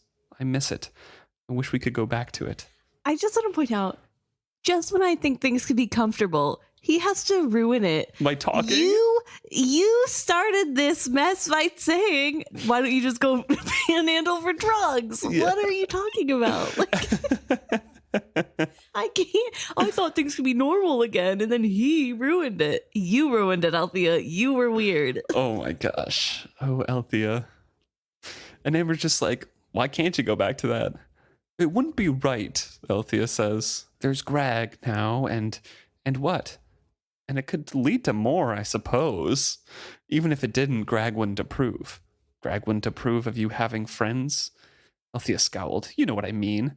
Greg wouldn't like me being friends with Brashen. I don't mean polite friends. I mean as we used to be. Comfortable. Feet up and beer on the table. Amber laughed softly. Althea, in a short time, we're all going to sail off in his ship. Do you expect to use tea party manners with someone you work with each day? Once we sail, he won't be Brashen. He'll be the captain. He's already rubbed my nose in that. No one gets chummy with the captain. Then why are you worrying about it? It sounds to me like time will cure all. Althea spoke in a very low voice. Maybe I don't want it cured. Not that way. She looked at her hands. Maybe I need Brash's friendship more than Greg's approval. Amber shrugged one shoulder. Then maybe you should start talking to him again and say something more than here's the mallet. Good job on Amber leading Althea to introspect a little bit here, and good job on Althea on recognizing, some of her feelings that she's talked about for 4 chapters of like, I don't really like Greg, but maybe I do like Greg. And then pretending. But Brashen is awful. Yeah, and then pretending like, well, I can't talk to Brashen because Greg wouldn't like it. Like she cares. Like, okay. Yeah, so maybe some development in the future instead of just annoying back and forth about that, because I was getting a little fed up. See, this is completely off topic, but this is what annoys me about the Rainwild Chronicles is this will they won't a back and forth kind of, not even the tension between Althea and Brashen kind of relationship, but like the Greg and Althea dynamic, and that's what's chock full in the Rainwild Chronicles with like Timera, Tats, and all the Rapskull and the whole like the teenage love triangle kind of. You don't like that part? No. I like that. It should have been 2 books instead of 4. Yeah, that's fair enough. I do feel like it could have been 3, not 4, but I'm excited to read those because it has a ton of lore stuff and world building. Like, I think the most information that we get about a lot of things, but I am not looking forward to some of those character chapters. Yeah,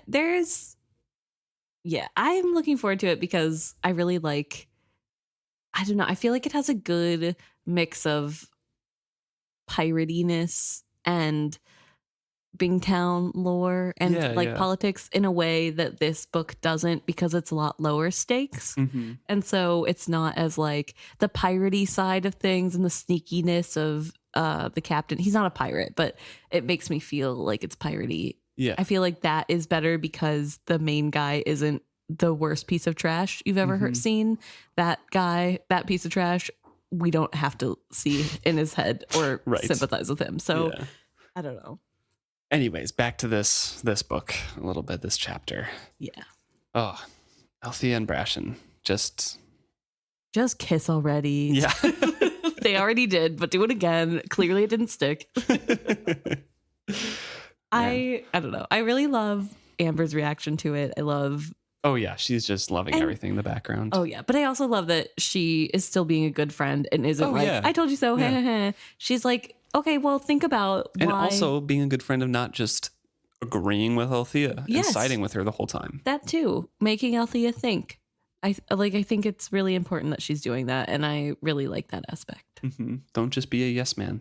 Yeah, that's what good friends are not supposed to be. Yes men, they are supposed to challenge you. But I mean, obviously, your friends should like you and support you in most things, but they should call you out when you need to be called out. Yeah.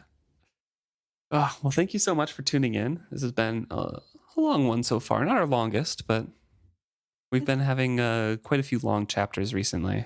There's just so much to talk about, especially when you have multiple characters. It's like finally getting to the good stuff, right?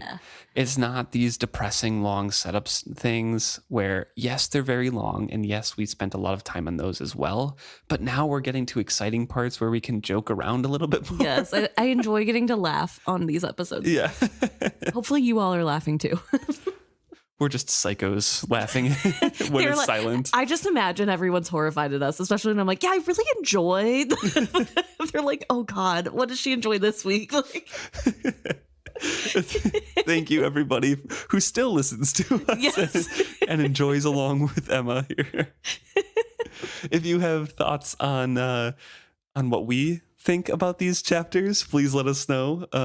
If you have thoughts on the chapters yourselves or these plot lines, also please write to us. Let us know what you're thinking. Yeah, we really enjoy hearing from you and your perspectives. So please let us know. Or it is fitshappy@gmail.com if you want to email us. Or, of course, you can go to our website as well, where it is fitshappy.com. And there's a link at the top called More Links. You can find all of our socials up there as well. More places to listen to us. We're on Facebook, Instagram, Twitter, YouTube, Threads at Is Fits Happy on all of those. So thanks so much. Write to us. Yeah, we'll see you next week. Send us pet pictures. Also do that. The usual.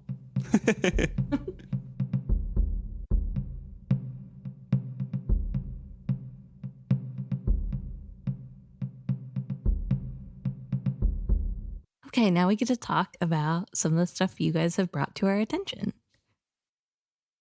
I think first we're going to talk about an email we got about Althea from listener Melissa on email. Basically agreeing with us a bit that Althea is kind of at her most unlikable. Yes, and this is for episode 178 that she is at her most unlikable. Yeah, so a couple episodes ago now, because this is 180. But just in general, like, it's not really her fault for some things. I'm not saying everything. She's absolved of all fault here. But Melissa's kind of saying that it's just that she has very societal norm masculine wants and hobbies. Right. And her family obviously wants her to do the feminine things. And it's just kind of the push and pull of that dichotomy there. Melissa actually brings up a really interesting point that Ephraim Vestrit, while he does allow her to pursue her more masculine hobbies, he doesn't expect anything different than her than he does from the other women in the family. So Yeah. there is a clear divide in from what I'm reading of Melissa's take that Ephraim Vestra is treating her like the son that he no longer has, but also there is still that line of she is a woman. She Mhm. still has to follow society to some degree. And it feels as though his whole plan was never to have Althea become captain necessarily, but more wife of the captain. And he was Or building, co-captain. yes, we or don't know. co-captain. And he was building up Brashen to be that captain role. Yeah, which has kind of been hinted at a bit, you Yeah, know, and I think definitely. we've talked around it a bit. That was the plan. Yeah. And I mean, at least that's what Kyle believes. That's what Kyle believes, and that's what Ephraim wanted when we saw, you know, flashbacks through Ronica's eyes of Yeah. discussing that plan. He's like, I want Brashen to be captain and Althea to stay on. Yeah. Or Althea to get the ship. So I think I think Melissa's right here that was the general plan. And maybe he would have succeeded if he had time. Mm-hmm. But obviously things happen and he is no longer with us. So that isn't what ended up happening. But and Althea would have kind of been coaxed into that situation, believing it was her own idea, and like they would, you know, get together more naturally than this is. Yeah. I will say it does not help my point of view that Ephraim isn't that great of a guy. I haven't said it in a really long time, so I'm going to bring it up now. I feel like the thought that he potentially was just manipulating his daughter into liking Brashen so that he could have his pick of captain that wasn't his daughter. Don't love that. Manipulating is a little weird. It's too strong for you. Yeah, because he just put them in proximity. Didn't even make them do stuff together. I guess, but I don't know. And not that I'm saying Melissa is saying that's what's happening. This is just my opinion of the thought process, but I don't know.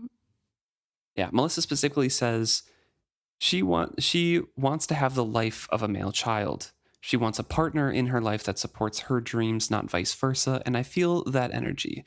So I get why she rails against Brashen, who is just trying to sort his life out and also wants to love her. She isn't ready for him just yet. She needs to be thrown into the fire and reforged into the woman she wants to be, all on her own, before she can ever let a man domesticate her.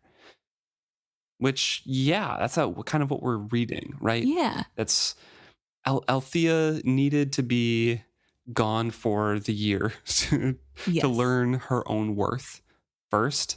And now she's back on the ship, and Brashen has to point out to her, like, you already learned your worth. Stop running away from it now. Yeah. Confronting.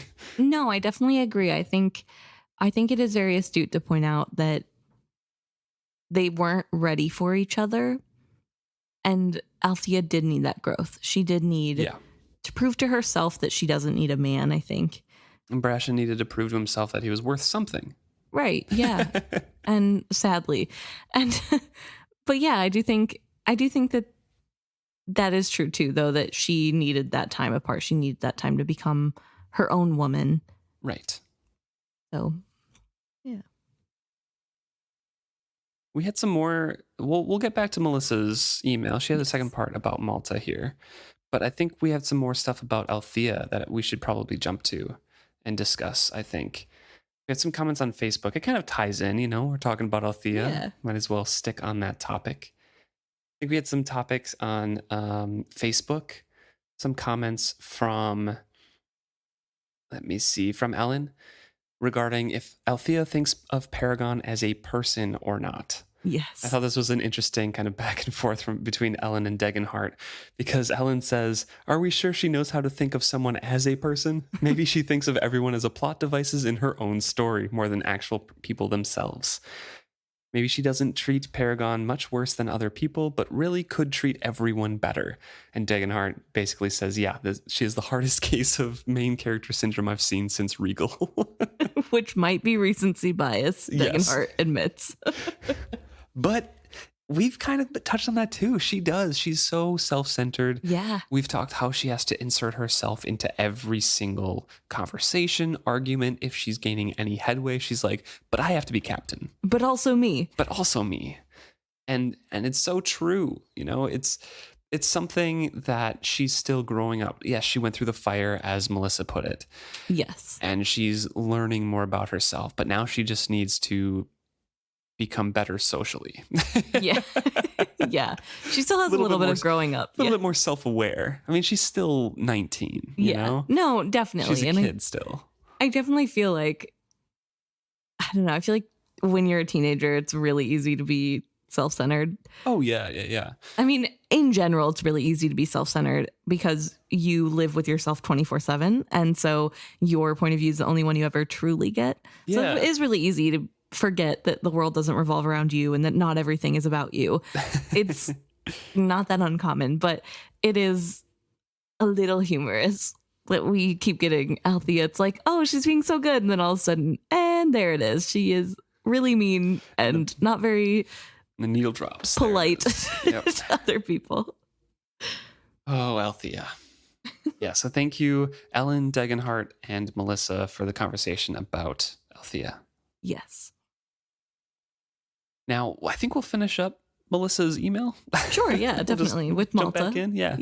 So she jumps over to a conversation about Malta, which is also very interesting. And we had a couple topics about Malta that we'll jump to after as well. But Melissa specifically talks about the question that you wrote on the Instagram post about Malta. Yes. And my question was, does Malta believe she will marry Rain at this point in the story? Because this was when they were... I think that they found out. Yeah, they found out everything was happening, and Malta comes forward during this like Brashen talking to them about what the costs are and how they probably can't afford it. She says, I will marry Rain. Yep. Don't worry about the cost. Mm-hmm. So Melissa answers that question, basically saying, I think she has her blinders on and is zoned in on one man right now, and that man is Kyle. So it's basically no. yes. I think that she's being super serious and she's being the most mature we've seen. And the answer to her prayers is getting Kyle home safely because he will not make her marry anybody. Right. And speaking of the self-centeredness that we saw in Althea, there is that in this too, because she wants her father back and she doesn't want him to be hurt or killed. However, she wants her father back mainly so that he can fix her life and fix all the problems that are happening. She doesn't want a husband to control her. She still thinks of courting as a game that she is happy to play for the foreseeable future. The problem is that her world has changed and it's starting to sink in that she likely isn't going to get to have that life she was starting to want for herself anymore. She's still holding out hope, of course, that getting Kyle back will still fix everything. So at this point, she's not quite aware of how everything is out of control. This chapter that we just read, it's finally sinking in. Right. But then it was new, it was fresh. And as she reflected on in this chapter, she was playing the heroine. The heroine of the story. Like, oh, I'll get my father back. I'll sacrifice everything. And then he'll come and save the day. And then she was just playing a part, right? Right. Because he was still going to save the day. And now it's more real. Yeah. Whereas, during that chapter, it wasn't quite yet. So I totally agree with Melissa, and I totally agree with her answer to your question that no, I don't think Malta was planning on marrying Rain. Right. I think she was planning on promising getting the money. Smart to make the decision like, oh, the caveat, my father has to attend the wedding. Yes. Yeah. And then gonna have him fix it. Right. And I did ask that question because we are not in Malta's point of view for that part of the chapter. Yeah. So we are just seeing her as, I believe it's Althea sees her, or no, it's Kefria. It's Kefria. Kefria. So very biased point of view. And she seems so mature and put together and like she's really taking this seriously. And while I do think she has matured a little bit, I wasn't quite convinced that it was real necessarily. And so I think Melissa's answer really captures the feelings that I had that I hadn't been able to quite put into words. And Malta's words this chapter in particular about it as well. Yeah. Right. Melissa also goes on to agree with me that Malta as a character isn't quite clicking with her. just saying that everyone says she has an incredible arc, but I disagree. In so many ways, Malta remains the same dramatic, self-obsessed character throughout the entire series. Yes, she grows and changes, but the core Malta never really does change. It's her cleverness and manipulation that levels up, not her virtues that change. All that aside, I think she really does secretly like Rain, and that they're a good match because he's as dramatic as her. Yes, they're both living for the... And Melissa says, age creepiness aside, they are a pretty good match in general. Yes, yeah. Which, I think Malta's a good match with Serwyn, like we talked about, because they're both so dramatic and over the top. But the mature, downtrodden Malta is a good match with Rain. Yes, I think who Malta becomes because of the circumstances is better with Rain. I think if the hardships never happened to the Vestra, it's Serwyn all the way. Mm-hmm. They are a match made in heaven. Yeah. Or somewhere else. Or, well. But it's interesting. Thank you for agreeing with me. My jury's still out for me because I'm doing a closer reread and I haven't read these books in probably a few years now. So this is going over them with fresh eyes. Jury's still out for me on whether I think Malta has a great, overall transformation. But right now, I'm agreeing with Melissa. The core of her is the same as when we started. Yeah. I will say, her actions are different. Yes. I do think I recently was watching a video essay on YouTube about character development and how good writing creates that character development. Mm-hmm. And a lot of the times what marks a good character development is not that the person changes from evil to good. It's the core of them is staying the same. It's just how they use that changes. Yeah. And so I think that's more of what happens with Malta. Yeah. I think she is still that selfish, self-centered, manipulative person, but the outcome is that she's using that for more or less good. Yeah. Yes, it's still about herself. Definitely. But I think who she is at the beginning of the book and who she is at the end, it's not unrealistic that she gets there. Mm-hmm. And I think that's the magic of it, right? That's what makes her feel more mature too, I think, to readers, is that she was so I don't care what happens to the others around me. I'm not thinking about any consequences. I am unrealistically in my head in La La Land trying to make this fantasy happen. And by the end, she understands more about reality, about how the world works, and is using that to her advantage. Right. And I think that is a beautiful growth. And I think that is really important, but does it make her a great person? I don't know. Yeah, thank you very much, Melissa. She finishes up the email with saying that she loves your accent for Clef. Yes, thank you, Melissa. And thinks it's more of a commoner thing, but it is hilarious to imagine everybody talking like that. I just love the idea of it so much. So good. Well, Jonas also emails in and starts his email with, the accent Emma pulls off really brings the character to a different dimension. With an emoji that implies... Yes. that it's the laughing, sweating emoji. Yes, which is my favorite emoji, but thank you anyway, Jonas. But Jonas also wants to talk about Malta here a little bit, and I think this is for that same episode. Jonas says, anyways, the only thing I wanted to add on was the discussion about how sincere you think Malta is being. While manipulating is her second nature, I tend to lean towards her being very sincere in those particular scenes. I think she views people as her playthings often, but this is a crisis moment. Her father is in life or death trouble, and he's the only person she really loves more than herself. I think she shows real maturity in this scene. Of course, she's using ploys to get her way, but she's the most honest we've ever seen her in this trilogy, and she genuinely cares and acts genuine, I believe. It's very special circumstances, and she owns up to the occasion. So I can't remember if this was about the same chapter or if this was when she was talking to Rain. I think this is about the same chapter, though. I 178. So. And if we were reading 179 and I read this, I would agree with you. But after reading this chapter where she admits that she was just playing up to the theatricality of everything. Yeah. yes, it shows she was stepping up. Like you said, she has her main core tenets of her life. Her virtues have not changed. She's still self-centered and loves the drama of everything. Mhm.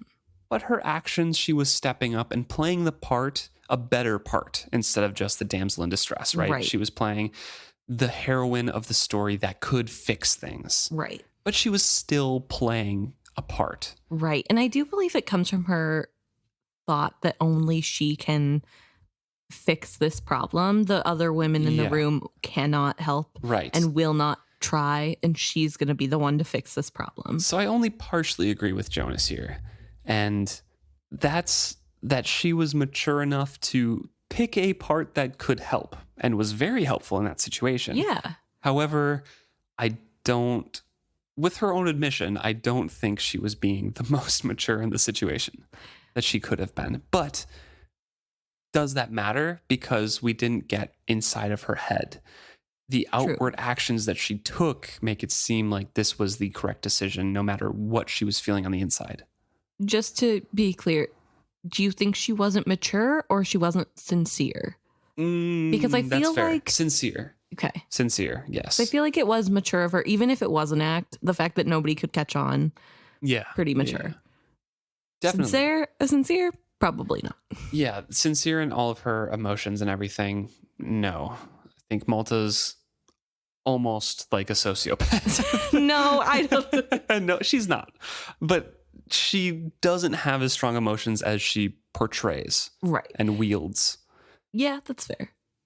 So, yes, I think she was mature in the part that she chose to play, in the questions she was asking, and the role that she took on, and the way she led the discussion. It was a moment to step up, and she did step up into that moment and command the room for a while. I agree with you. She was not sincere in how she was going about that. Yeah. And I do think there was some sincerity at it. I think it was such a good act because it was a little real. She still cares for Kyle, like, immensely. Absolutely. Yes. There's no question about that. But I agree. I don't think it was the most sincere. Jonas also wrote in about another episode, and this would be the most recent put out. So 179. Yes. And it is about Amber, beloved, and music. Yeah, when Amber carved the pipes for Paragon, we were talking like, wouldn't Amber know how to teach Paragon some tunes? Oh yeah, and then we were like, did Beloved ever play music? Yeah, I don't know if we talked about. I thought, I said that.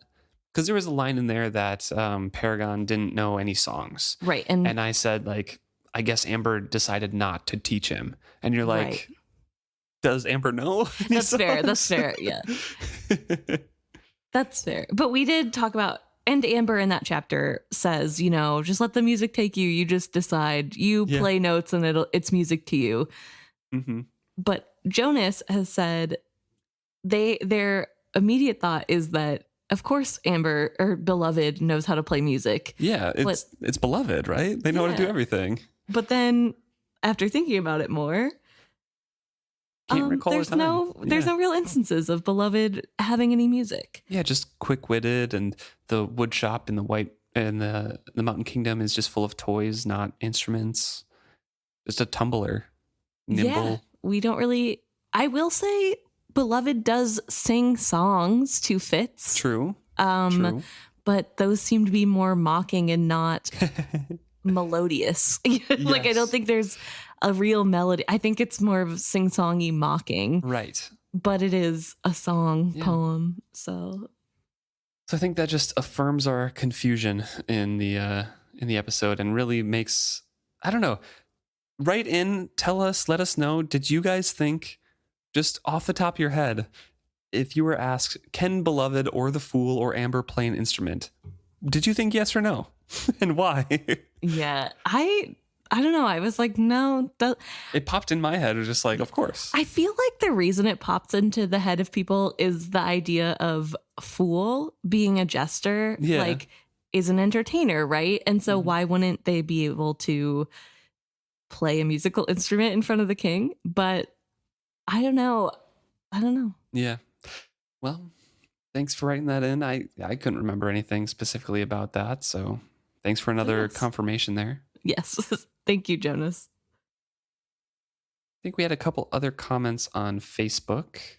First one from Ellen is saying, and Irene, saying that their edition of the book says piggyback instead of ours, which said pick a back. Yeah, and I just bought the ebook. Yeah, Luke has an ebook. I have a physical copy. Mine's the second edition technically, but it's the It's a soft cover. I don't know. It's a mass trade book, right?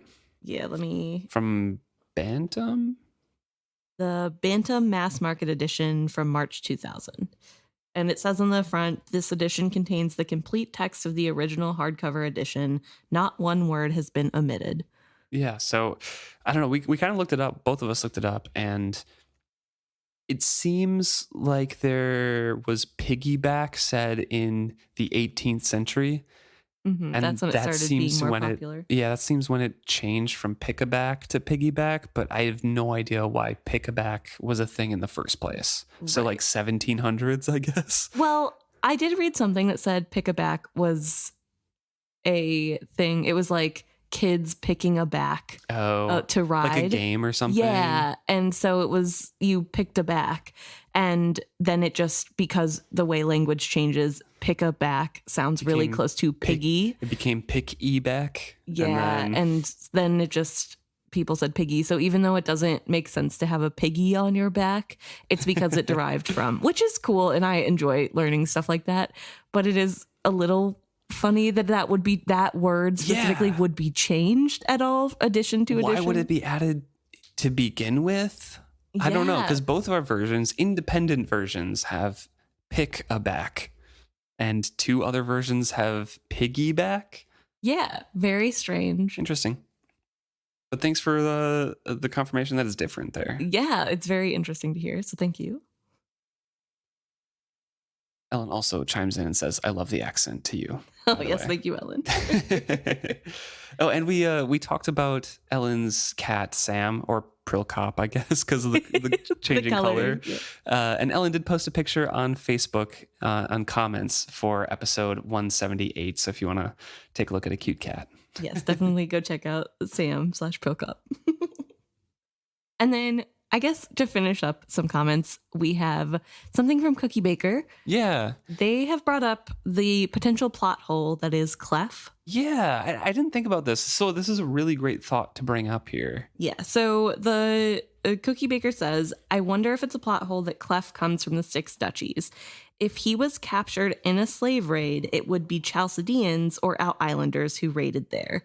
I thought the slaves in Bingtown were from further south on the way to Chalced. It doesn't make sense that they would buy slaves in Chalced. Yeah, so why would Clef be picked up in a raid, go past Chalced, go to Bingtown, and then Devad Restart wants to sell him back to Chalced because he remarks on the fair eyes and blonde hair? Right, because if Chalced was the one that had taken him, if fair hair is something they like, why wouldn't they have kept him? Right. I don't know. And we were talking about this kind of right before we started recording this section, and you mentioned something about maybe they were fine with him going because he didn't have any manners or wasn't trained at all, and were fine with someone buying. And I was just kind of like, maybe Devad Restart just wanted a stable boy. I don't know. Yeah, but it is a really good question of why, where, and why. How did he end up there? Because his parents are dead. His dad was a fisherman and he went out on his boat, but a fisherman doesn't go past another country. Right. Right? Like, yeah, you're not leaving your duchy to go past Chalced for an afternoon fish. Right. And fisherman doesn't imply that he is selling those fish in a market that is outside of where he's from. And he does have the mention that his town was attacked. So it would be a slave raid, which, as far as we know, Bingtown or Jamalia, does not do. That's Chalced. Right. So, well, Jamalia does too. They do? Yeah, against the pirate settlements. I thought that was all Chalced. No, both of them do. So I guess maybe, but what were they doing all the way up there to begin with? Yeah, I don't know. Because Jamalia is way farther south. So Yeah. why would they go past Chalced to raid the Six Duchies? Yeah, I don't know. I don't know. It's weird. So thank you very much for bringing it up, because he's just a big question mark now in my mind. Yeah. Where did he come from? Where did he go? Where did he come from, Cotton Eye Joe? Cotton Eye Clef. I don't know. I do like the question though, but now it's gonna bug me because Yeah. I don't know. Is there an explanation? Maybe Probably a little short story. Maybe someone can write a fanfic or something about. I'm adding that to Clef's my journey. list of unimportant questions to ask Robin Hobb if we ever get her on the podcast.